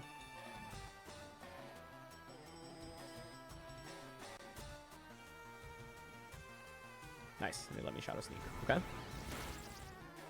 Beautiful. Take Rough Skin, but still at 55 HP, so I should survive any attack from Charizard as long as I don't have something random like Scorching Sands. Yeah, and they just Solar Beam. Perfect. And this is why it was important to stall out the Sun. So now I protect. So I think this game highlights how you... Like, we didn't get a Flash Fire boost with the Ceruledge in the end, which actually would have made a huge difference, to be honest. But now I can just Bitter Blade into you, and I heal back way too much. So, yeah, a Heat Wave, but that's obviously not going to work. Thank you for the boost. The stalling out Sun just means that... Oh my gosh, look how much that does, by the way. So they actually gave me the Flash Fire boost to showcase how good Ceruledge can be once you get that boost, but... that's why I was like focusing my attention on Garchomp, and I was like, look, if you protect, I at least know that I forced the protect out, and that's pretty good for us. And the one thing I was worried about was if Life Orb, Earthquake plus Solar Beam like could have done enough to knock us out, would have put us in a tricky position. But I feel like now we have showcased how Scolipede can work in like a version where Whimsicott doesn't come out, a version where Whimsicott does come out, but it's with Floette, and now a version where it's Charizard plus, yeah, just like Whimsicott, Charizard, Garchomp. Oh, Floette Delphox setup. I mean, if I'm them, you kind of have to go Delphox, right? Because otherwise Scolipede walks over Floette. Makes me almost wonder if I still bring Scolipede as a result. Like, how good is Raichu? Is that a must bring? It's obviously very similar to the Blastoise team, just with Blastoise over, or Floette over Blastoise. I think my main fear is +2 Psyshocks from Delphox. If I'm my opponent, I'm going Delphox. If I'm going Delphox, what am I leading? Probably double Fake Out Sinistcha plus Delphox.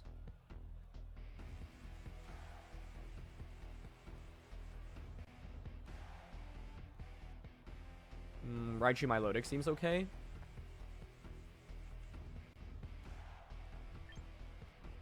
I think Raichu, Milotic, Ceruledge, and then one of Sinistcha or Weavile.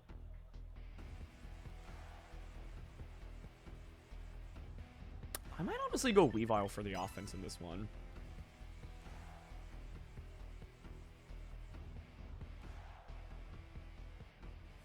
If they go Floette, then I think Scolipede actually would have been a great pick. I just think if I bring Scolipede and they go with Delphox, the matchup is so skewed, where even if they go with Floette, Raichu is still fine. Because I have Ceruledge.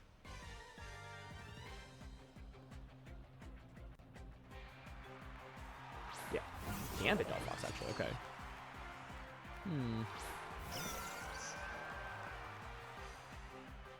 Is it Cholpole is my first question. They could just rip Sucker Punch turn 1, which would be really interesting. I'm leaning going for Mega here, Fake Out into Delphox, and Coil turn 1. Like, I think that's always safe. The main thing that it does not get around is King Gambit Sword Stance, or just Kowtow into Raichu immediately.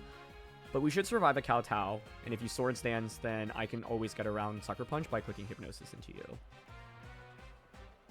Like, part of me wanted to just rip the attack into King Gambit, right, with Focus Blast, but let's say King Gambit Sucker Punches and Delphox just attacks and follows up with that. That could feel bad. Yeah, and they switch. Perfect. Sinistcha? Yeah. It's still a little bit awkward of a position.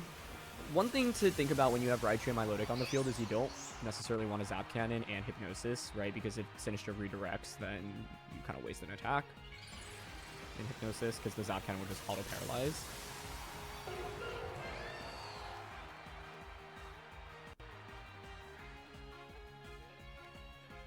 Okay, good first turn. We didn't get baited into attacking King Gambit, which was big.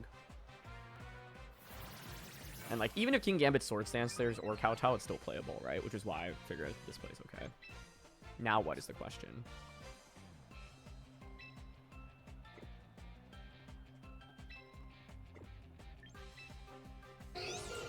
They should probably Nasty Plot with Delphox in my opinion, and Rage Powder with Sinistcha.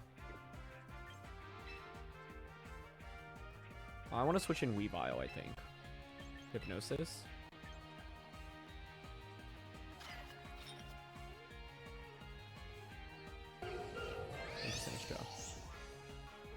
If they go Rage Powder and we hit Hypnosis, stopping that redirection is such a big deal.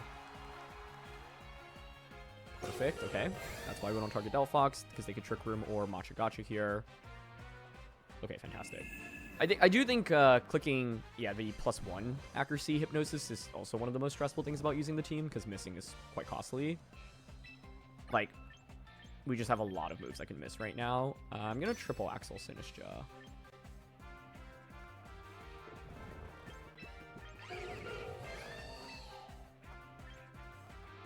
I think I don't mind going for triple Axle and Muddy here because triple is not going to KO Sinistcha with a lot of bulk if they're physically defensive, but it'll leave Sinistcha really low and Muddy Water should finish it off. Muddy to Delphox should do half its health as well, I think. They might be incentivized to switch Delphox out right now because you're also vulnerable to Fake Out. Yeah, exactly. King Gambit, perfect. Double switch. Ooh, what's the last one? Okay, I mean, that's just going to faint. If I hit. 1, 2. Whew, nice. Hopefully no accuracy drop on King Gambit.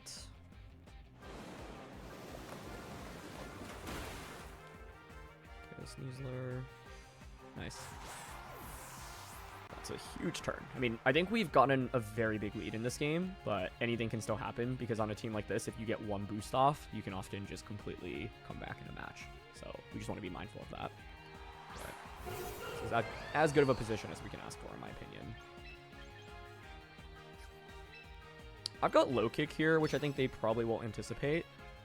So I'm honestly down to just low kick Muddy Water. Delphox is not that scary before a boost. We have no fake out pressure right now. Scariest would be, like, I'm curious how fast Delphox is because it could just be, you know, max speed or enough speed to outspeed, like, the base 130s. The thing about Delphox is you can slow it down and run Modest instead and not have as much speed investment, in which that would favor Weavile a lot. Because I think the play they could make right now is Sucker Punch Heat Wave and actually snipe off Weavile. But if you do that, then I get a big Muddy Water off, right? Gambit takes another 24%, 25%. Delphox is at under, like, you know, 30, 40%. Gambit does protect. Okay, nice play. And Delphox is faster. Okay. But that's fine, right? Like, how are you doing damage to Milotic is the question right now. Good play, though. Like, I saw the win in front of me there, so I was willing to take it. Ooh. Is that bad? That might be bad. What? Okay. Heatwave double burn. It's actually a pretty huge burn because Weavile is so good offensively in this matchup. So, like I said, the match wasn't over, right? 88 down to 45. Oh. So another Muddy is not guaranteed to KO. That is not ideal. It's a really good turn by my opponent.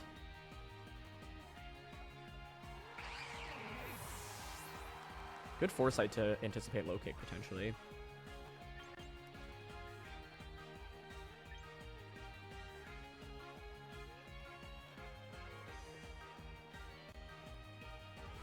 Man, double burn is crazy.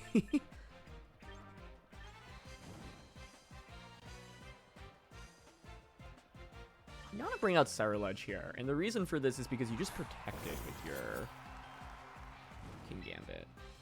So it means I can Bitter Blade into this slot.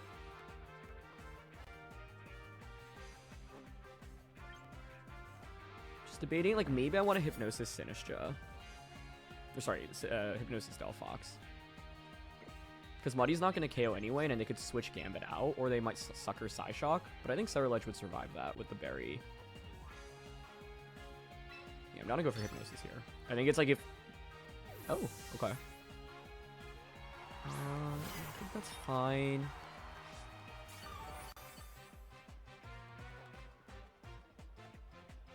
Let's switch. They don't Sucker Punch.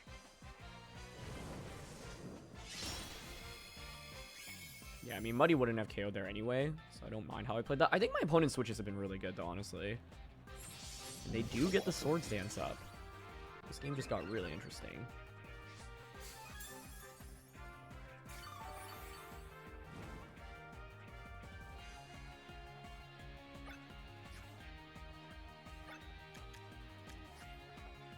I think Gambit protects here.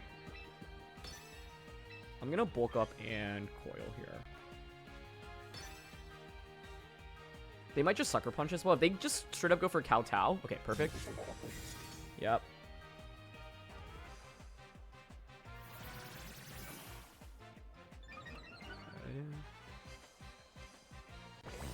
Okay. Double boost. Does Sinistcha wake up right now? It does. Does it Trick Room? Just Matcha. Okay. It's fine, I think.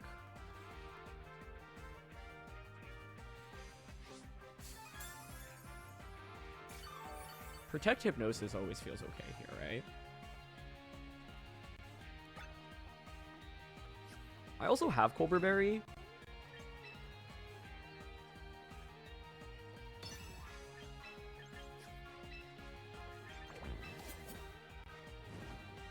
I don't see a problem with Protect Hypnosis here. If Sinistcha Rage Powders, then I just put you to sleep guarantee. If you don't Rage Powder, Gambit falls asleep. Perfect. Okay, excellent. And now you don't have any sleep turns to burn with King Gambit, so it has to take one turn next turn. They just Matcha, that's fine. I actually could have attacked there because I had the Colbur Berry, but like, this is also fine.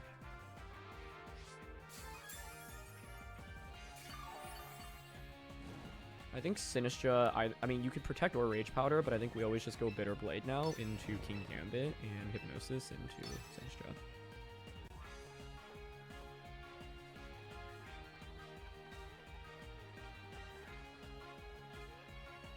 If Sinistcha Rage Powders, we just KO you. Gambit burns a turn to sleep. If Sinistcha protects, Gambit faints. You get Delphox in. But then I just Bitter Blade Sinistcha the following turn. So they would need a double protect in that scenario to even stay in it.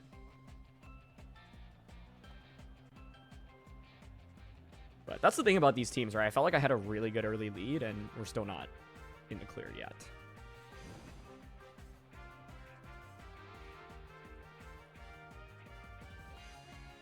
Okay, they protect, but that means Gambit faints, so the main offensive threat is off the field. Like, I would rather see them, yeah, go for this. And in this situation, we should always target King Gambit, in my opinion, because if I target Sinistcha, it does give them the chance to then wake up the following turn, Rage Powder, and then crit a Sucker Punch or Kowtow into us.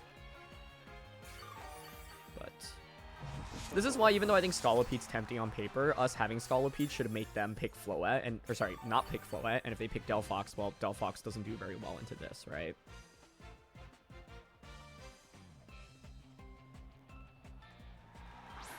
Delphox is in. I think we can just go for Bitter Blade into Sinistcha now and Hypnosis into Delphox. Like I said, you have to double protect here, but even if you get the double, Delphox either KOs Milotic, free switch into Raichu, I have Fake Out, Bitter Blade again, or you Nasty Plot, but then I just put you to sleep. So I don't think there's any outs here for my opponent, unless, I don't even think Psyshock Critical hit KO Ceruledge. So I think we should be good. But let's get over the finish line.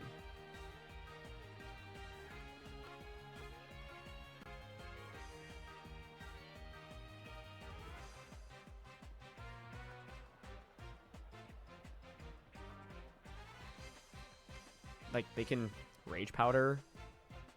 Yeah, they just Psychic. Psychic. I was going to say Psyshock or Psychic.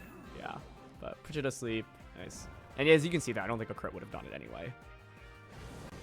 Bitter Blade. One shot's beautiful. So despite the double burn, it was still fine. But really good. I think like the Gambit Protect into Delphox Heat Wave into Double Burn suddenly made this game just scarier in general. But we come out with the win.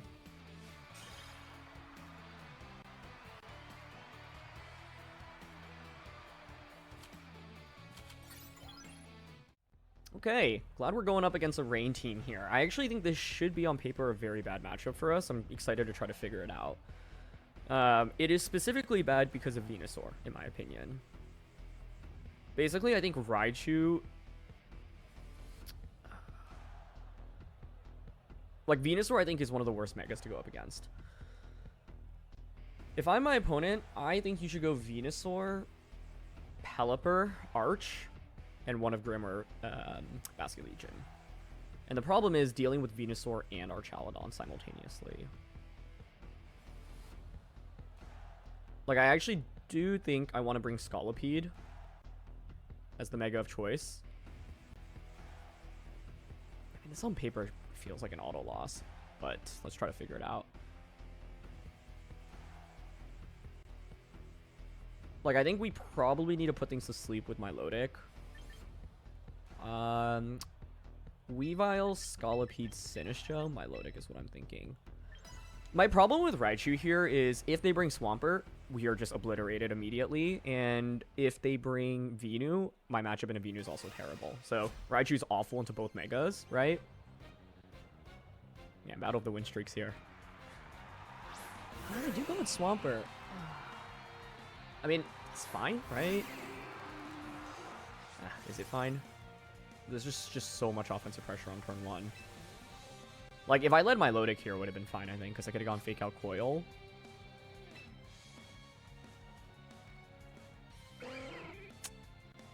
Do they Hurricane? They could just rip Wave Crash with Swampert. This is a tough position. I'm going to Fake Out into Swampert here.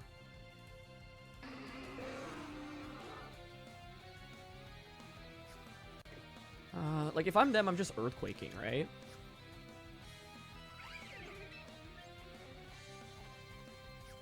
Is it ever? Fake Out? Just Swords Dance.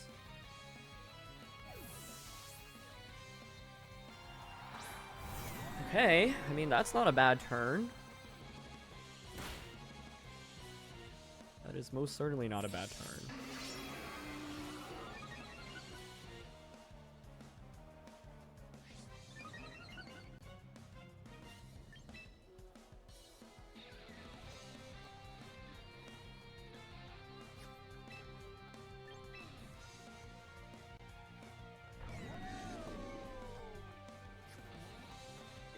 The question is how fast their Swampert is. Like, I'm leaning towards just going for knockoff into Arch, get rid of leftovers, Mega, and Poison Jab into Pelipper.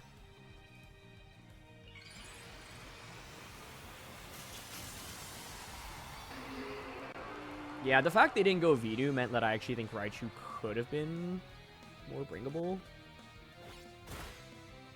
Pretty good damage, 36%, no more lefties. The pellet doesn't look like it has bulk. Like, Fake Out did a lot. Okay. Nice job, Scolipede. Electro Shot? Yeah. The problem is just hitting this Arch is so difficult without Raichu. If he gets hit.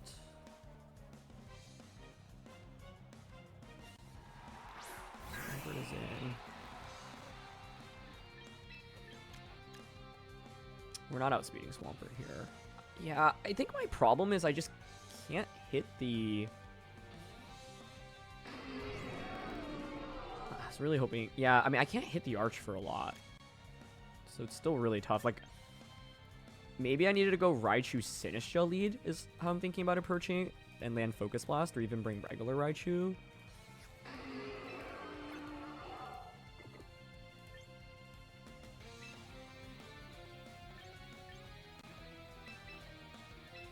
Switching Sinistcha. Leech Life.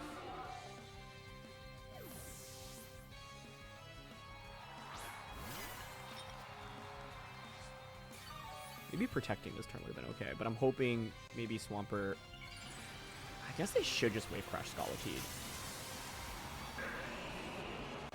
This matchup just felt so hard on paper. Wave Crash. Okay. If I protect there, then I would have been able to Rage Powder Leech Life. Yeah, that was probably the better play.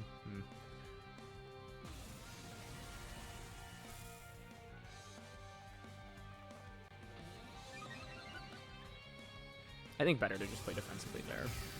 I think in order to win this matchup, I need to play perfectly, basically. And that was not a perfect turn, and so it is very costly. We can still go Milotic here.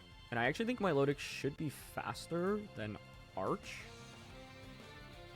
So I can bring Milotic in. I think Sinistcha survives Ice Punch as well.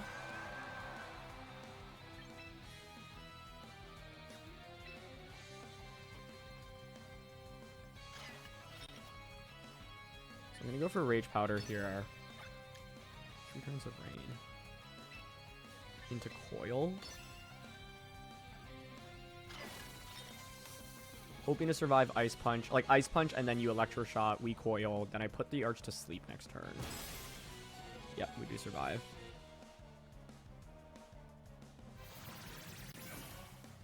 I think it's just really tough because basically on this team, dealing with Swampert or Venusaur or Archaludon individually is already challenging. When you put them all together on a team, it is exceptionally difficult because we just don't have enough answers for all of them. I wonder if actually this turn it could have been Hypnosis. Yeah, I actually think the better play was Hypnosis, Arch, Machagacha, Swampert.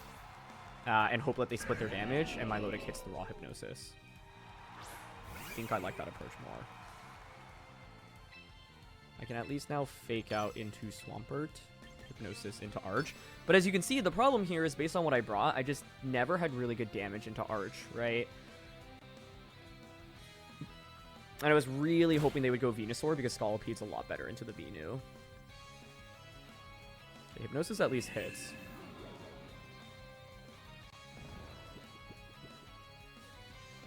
The other thing is we KO Pelipper. So they no longer have Rain in this game, which is kind of a big deal. Right?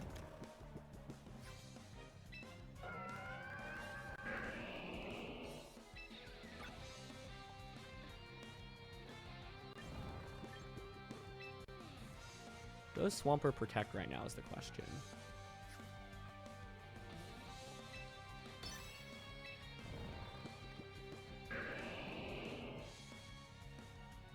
I'm down to low kick Hypnosis. Okay, no protect, that's good. It's actually still pretty good damage from low kick. I'll take that.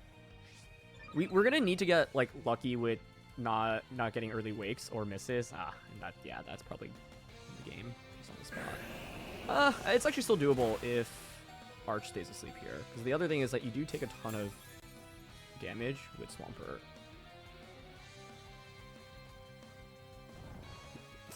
If actually were a Muddy Water there, we might have been totally fine. Because the problem is I can't protect with Weavile.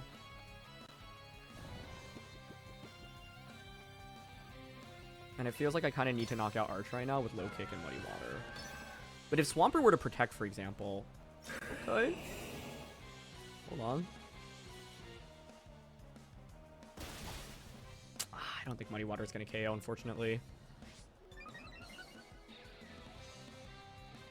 Yeah, that was a super bad Hypnosis miss. But, like, the reality is, like I said, this is not a good matchup. This is how you handle it, but you're going to need to not get unlucky, and unfortunately we missed the Hypnosis, but that's bound to happen at 80% accuracy. Oh, we do drop their accuracy. Hold on. I mean, if they miss a move here, or target Milotic. Okay, it is potentially still doable. It is still doable. Maybe. They should protect Arch here, in my opinion.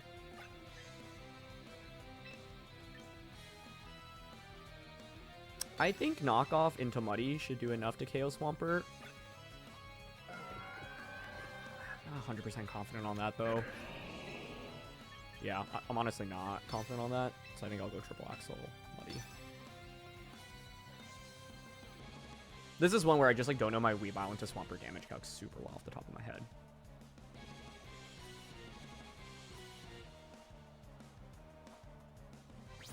One, two. Okay, so we get a double knockout. I assume Basculegion is their last one of those, which is a problem for me. But if it is Basculegion, you kind of have to Aqua Jet Weavile, I think. Oh, no, you don't have to. It depends on your item. Oh, I mean, I'm happy to have gotten as close as we did. I think the main turn I regret was not protecting Scolipede. Like, I think I could have protected that turn. We win! They brought Grim forth. Do we win? I mean, I can't see Grimmsnarl beating this. I think it's actually fine to just Triple Axle and Coil again to get to 100% accuracy with Hypnosis. Wow. Yeah, I mean, if it were a Basculegion fourth, it would have been the scariest, but it's still winnable with this duel as well. But I don't think Grimmsnarl should ever do enough damage to us. Especially if your attack is Spirit Break. Oh. We win. Wow. That's why you don't give up, right? I do think in a matchup like this where my opponent plays perfectly, or not even perfectly, just like... I think if it's Basculegion over Grim, there's so much that could have gone wrong for us. Let's just think this through. Like, there's no downside to going for Protect here, right? It's not like Grimmsnarl can Encore. So we might as well get Leftovers Recovery and see what they're going to do.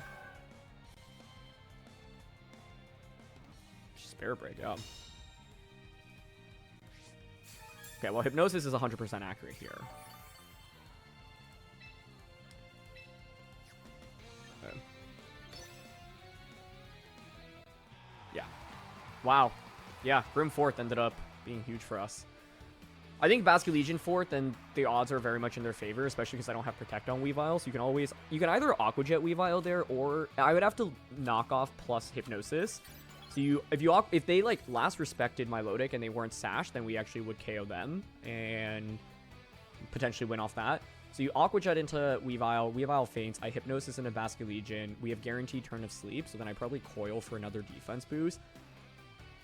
The thing is, I think Milotic is still too low, so I still faint, I think, to Aqua Jet plus Last Respects, even if they get a 2-turn sleep, with me it being at +3 defense. But yeah, I think because they brought Grim over Basculegion, like, that's why you don't give up, right? Even if the matchup feels really bad. But I didn't play perfectly in this one either. Like, I think the main turn, once again, is Scolipede just eating up the Wave Crash. If I protected there, bring in Sinistcha, I could have gone Rage Powder the following turn, get a Leech Life off into the Swampert, which would have done a lot of damage. But yeah, I don't know. Raichu just felt so hard to bring into this one because Swampert can, like, crush it at any given point. But I think maybe Raichu Sinistcha could have been a slightly better approach. It actually would have been quite solid lead into what my opponent brought as well. But this matchup, I think, on paper, is going to be very bad. And that's just the reality of it. I made a video covering the top teams from the end of the first rank season, and this was one of the teams. It is a team with a ton of setup in Garchomp, Ceruledge, Golden Ghost, Raptor, and Gambit. Key things to note: Akaberry, Gambit, no Protect, Spell Tag, Golden Go, Colbur on their Ceruledge. Staraptor is Close Combat, Brave Bird, Roost. Whimsicott does have Protect.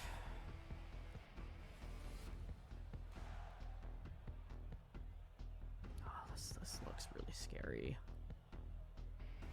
Okay, I'm leaning Weavile, Milotic.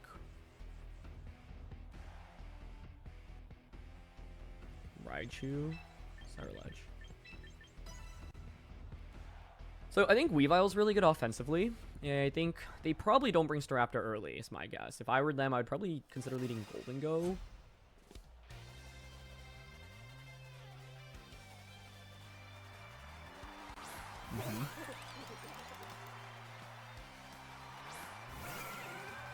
I have to be very careful here because this means Garchomp's in the back, though, is the problem. And if Garchomp is in the back, I can't take that much damage with Weavile, because then it gets out of control.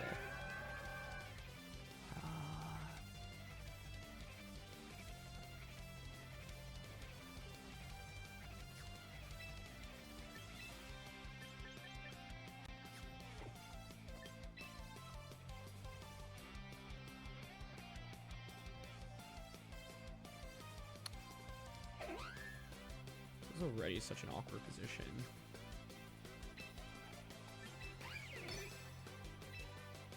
I'm actually gonna just go for knockoff into Hypnosis on turn 1. Yeah, Whimsicott protects, which is kind of like the standard play. I wouldn't be surprised to see a double protect. Oh, it's not. Does it survive this?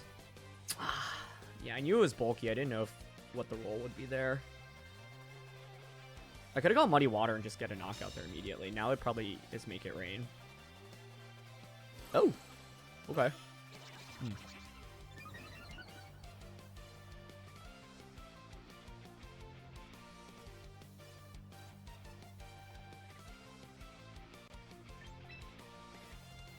Okay, let's think this through. I think my opponent is Staraptor and Garchomp in the back. They then, as a result, want to burst down Milotic, so I think they're incentivized to click Shadow Ball this turn into Milotic. Shadow Ball Milotic Tailwind is the play I would make in their shoes.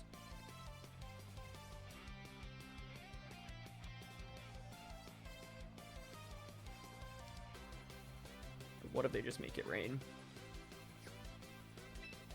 Like, I actually think we could just go for a knockoff and Hypnosis once more into Whimsicott. Basically, if we render one slot useless, that's a really big deal. Okay, they do click Make It Rain, and they miss on Milo, okay. That's the downside of clicking Make It Rain. Like, I think I would have Shadow Balled in that position, but obviously we get quite lucky there. So in the end, like, the Nasty Plot doesn't really do much for Golden Go. And if we hit this Hypnosis, we're actually in really good shape, in my opinion. If we miss, which is fine, it's kind of to be expected at 60% accuracy, it's still playable, and we do miss, yeah. The reason why I'm clicking Hypnosis, though, is because the Whimsicott... Oh, shoot. Actually, I just remembered this. Whimsicott doesn't have Encore, because it's Charm. That meant I could have coiled. Ah, that's on me. That's on me. You could pretty easily just go for, like, Moonblast right now into Rock Slide. Staraptor is most definitely their last Pokemon, I think.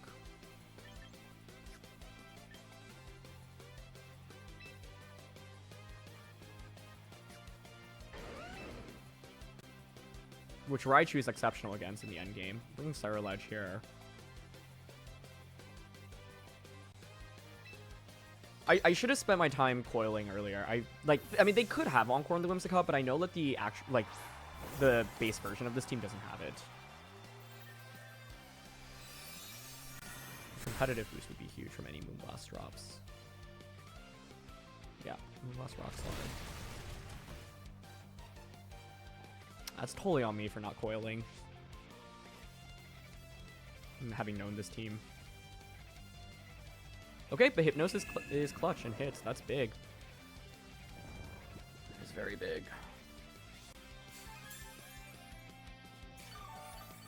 This one's got a Charm, so it could theoretically Charm Ceruledge.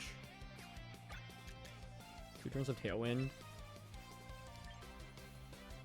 I am down to bulk up. Actually, I don't think Whimsicott should protect this turn. I'm down to Bitter Blade then, and Coil. And if they've changed the Whimsicott set and they have Encore, so be it. But we see Moonblast, Tailwind, Protect, and I think it should be Charm for the Staraptor. And they actually just Moonblast us. Okay, that's great. No drop.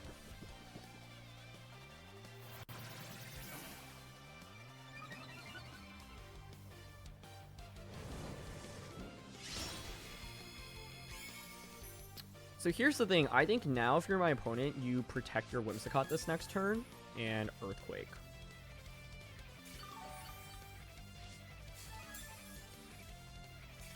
Right?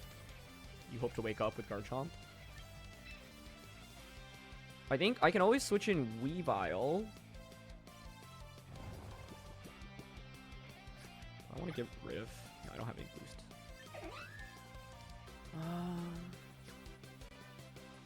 Basically, I want to be able to click Fake Out into Whimsicott.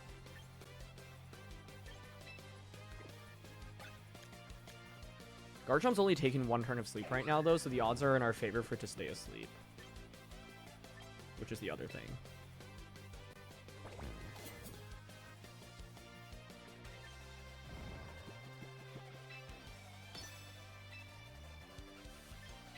Okay, I'm going Bulk Up Muddy. They just Moonblasted. Oh. They didn't protect. I mean, I'm fine with that. And they finally draw my special attack. Yeah, I mean, if you're going to click Moonblast that many times, it's bound to happen. The Garchomp wakes up. Okay. But it's just Rock Slide. We should survive with both. Okay.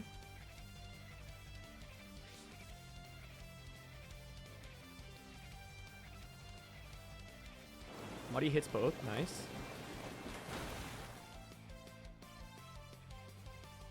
I mean, Staraptor, I don't think can clutch it out in this endgame, right?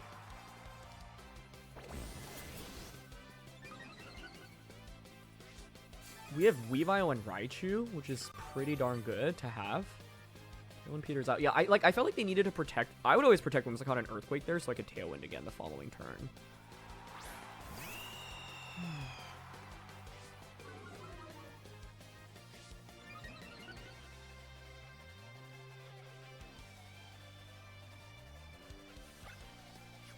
I think I can always go for Shadow Sneak here into Garchomp. Protect with Milotic. Because you have to remember, we have Raichu as the last one, and they didn't conserve Whimsicott for a secondary Tailwind, which I think would have been the best line to take. Like, it's really good for us as a Raichu and Weavile player in the back.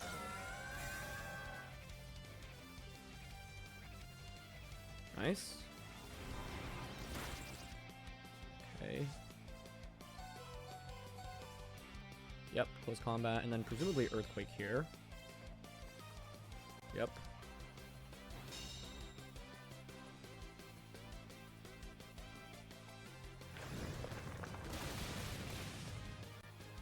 Okay. So Garchomp basically has one attack left in it.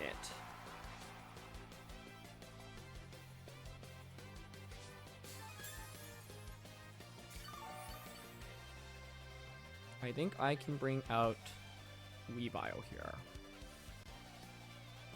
If I bring Raichu out, it comes out, I have Fake Out available, but like...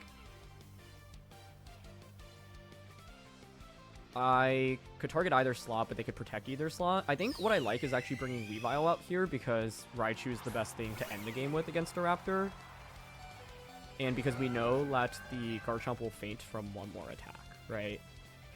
So, I can always go for... Just double checking the board state. +3 special attack. Like, I think I can always go for Fake Out here into Staraptor. And Muddy Water.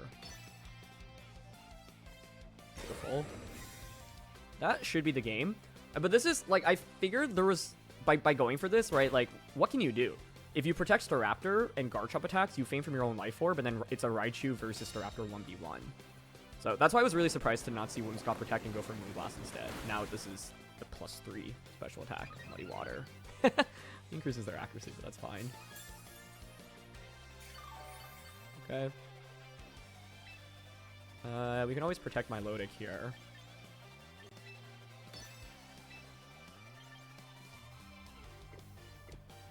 I actually think because Garchomp's always going to faint from a Life Orb hit, I'm fine going for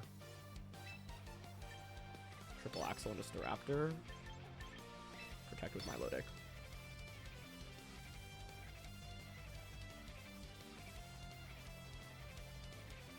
The way I would lose this is if they now have Tailwind. Yep, they go for the double. That's why I went for this play. If they had Tailwind suddenly on Staraptor over Roost, is how I could lose this. And I missed my Axle. So we hit. Nice. Cool. I was definitely fortunate for Milotic to dodge the +2 Make It Rain, though, because like this Milotic ended up staying on the field for a lot longer, right? I think turn 1 I should have just clicked Muddy Water, probably. Or, like I said, I could have coiled early on in this game, knowing that the Whimsicott on the opposing team did not have Encore. But, yeah. I think my play could have been a little bit more solid, especially because I like immediately recognize my opponent's team, and that's one of the things about like keeping up with the meta. And so if you want to, of course, know about this team and 17 other top teams that made it to champion tier at the end of the ranked season, check out my video link down in the description below. Incin, Talon, Samurott, Floette, Ceruledge, Sinistcha. Really interesting. I think my Milotic is essential as a lead to deter Incin stuff.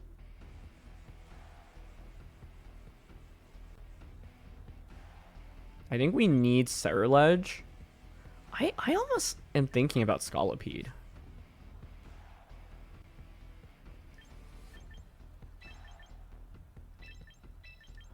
Okay, I'm kind of freeballing here. I don't know if I agree with what I picked. The Pokemon selection in this one felt really weird because they're Floette, Ceruledge, Sinistcha, but then they also have an Incineroar. The problem is Scolipede is really bad into like just all the fire types that they have. It's Talonflame plus Samurott. Okay, I'm not too upset about that.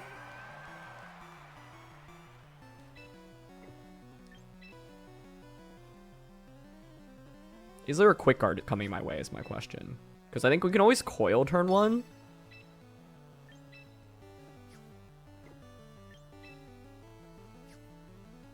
I'm not completely against going for Coil and Triple Axle immediately into Talonflame. There could be Quick Guard here. Yeah. My spidey senses were right.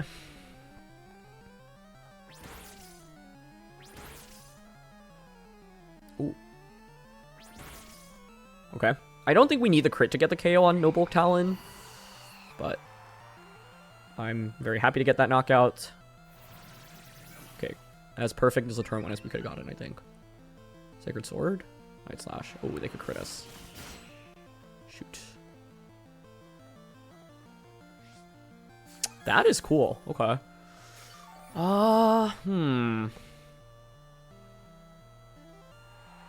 Floette's in. I mean, Scolipede does feel like the right pick against this.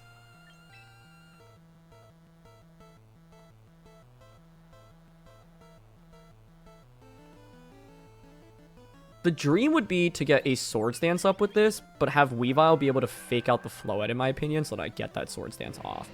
So how in the world would I accomplish that, though, right? Because it means pivoting Weavile out and then back in, which seems quite difficult. Right now, they can just Mega Dazzling Gleam, knock out Samurott, or knock out Weavile. I don't mind protecting Milotic then.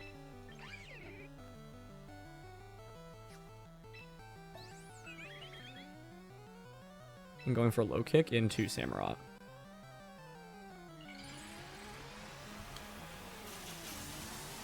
Is the Night Slash guaranteed crit with Scope Lens? That would be 50%, not 100. But I just haven't seen the strat in a while, so I'm not sure off the top of my head. It's great damage. Okay. The question is also, you know, do they knock out Weavile here? I think they should. Which I'm actually okay with because it grants me a free switch in into Scolipede. Oh, the other really interesting thing about Scolipede is I think there's merit to not Megaing and keeping her speed. Yeah, it's definitely Scope on Samurott.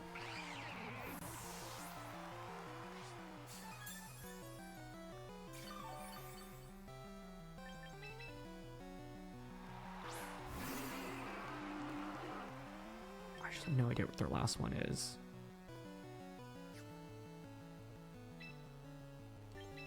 Like, Hypnosis here.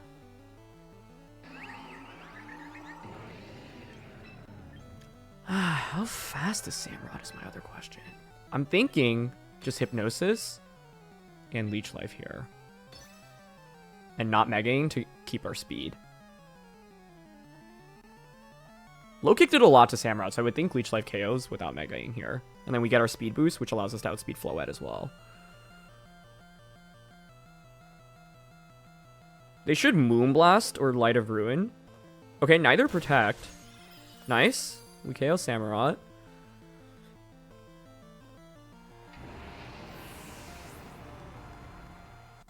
Do I survive this with Milo? Oh, that's huge. Do I get the Hypnosis off? Okay. I mean, yeah, once again, 80%, right? So, can't be too upset. There's their last one. At that point, I would have rather them get a KO onto me. Does Floette protect here? Is my other question now. And the problem is I don't think Poison Jab's bulky enough to get the knockout onto it.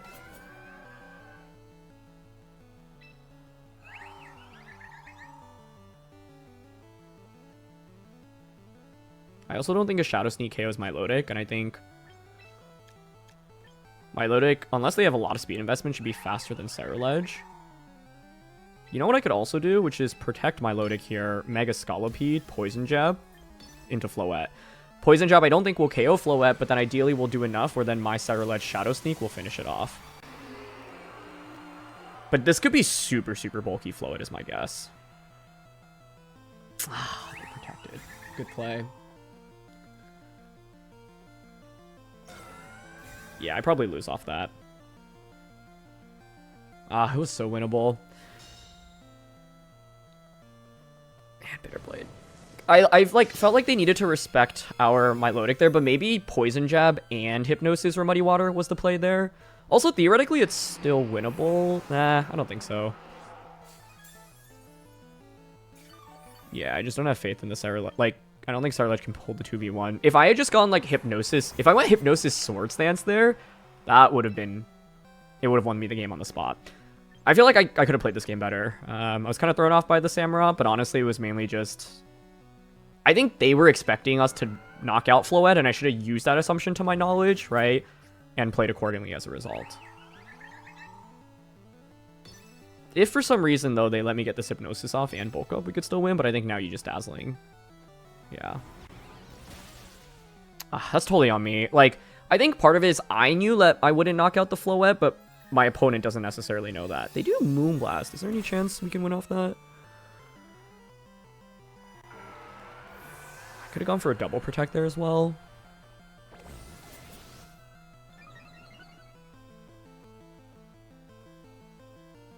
The problem is I think you just Shadow Sneak and Moonblast, but if I survive that and get a Bitter Blade off and heal back, maybe it's actually still doable. Or for some reason they protected Ceruledge. Sneak again. Moonblast does enough. Yeah. Our win streak ends. This one was so doable though. Oh, they could have missed Light of Ruin too. They could have just Moonblasted there, I think. Yeah.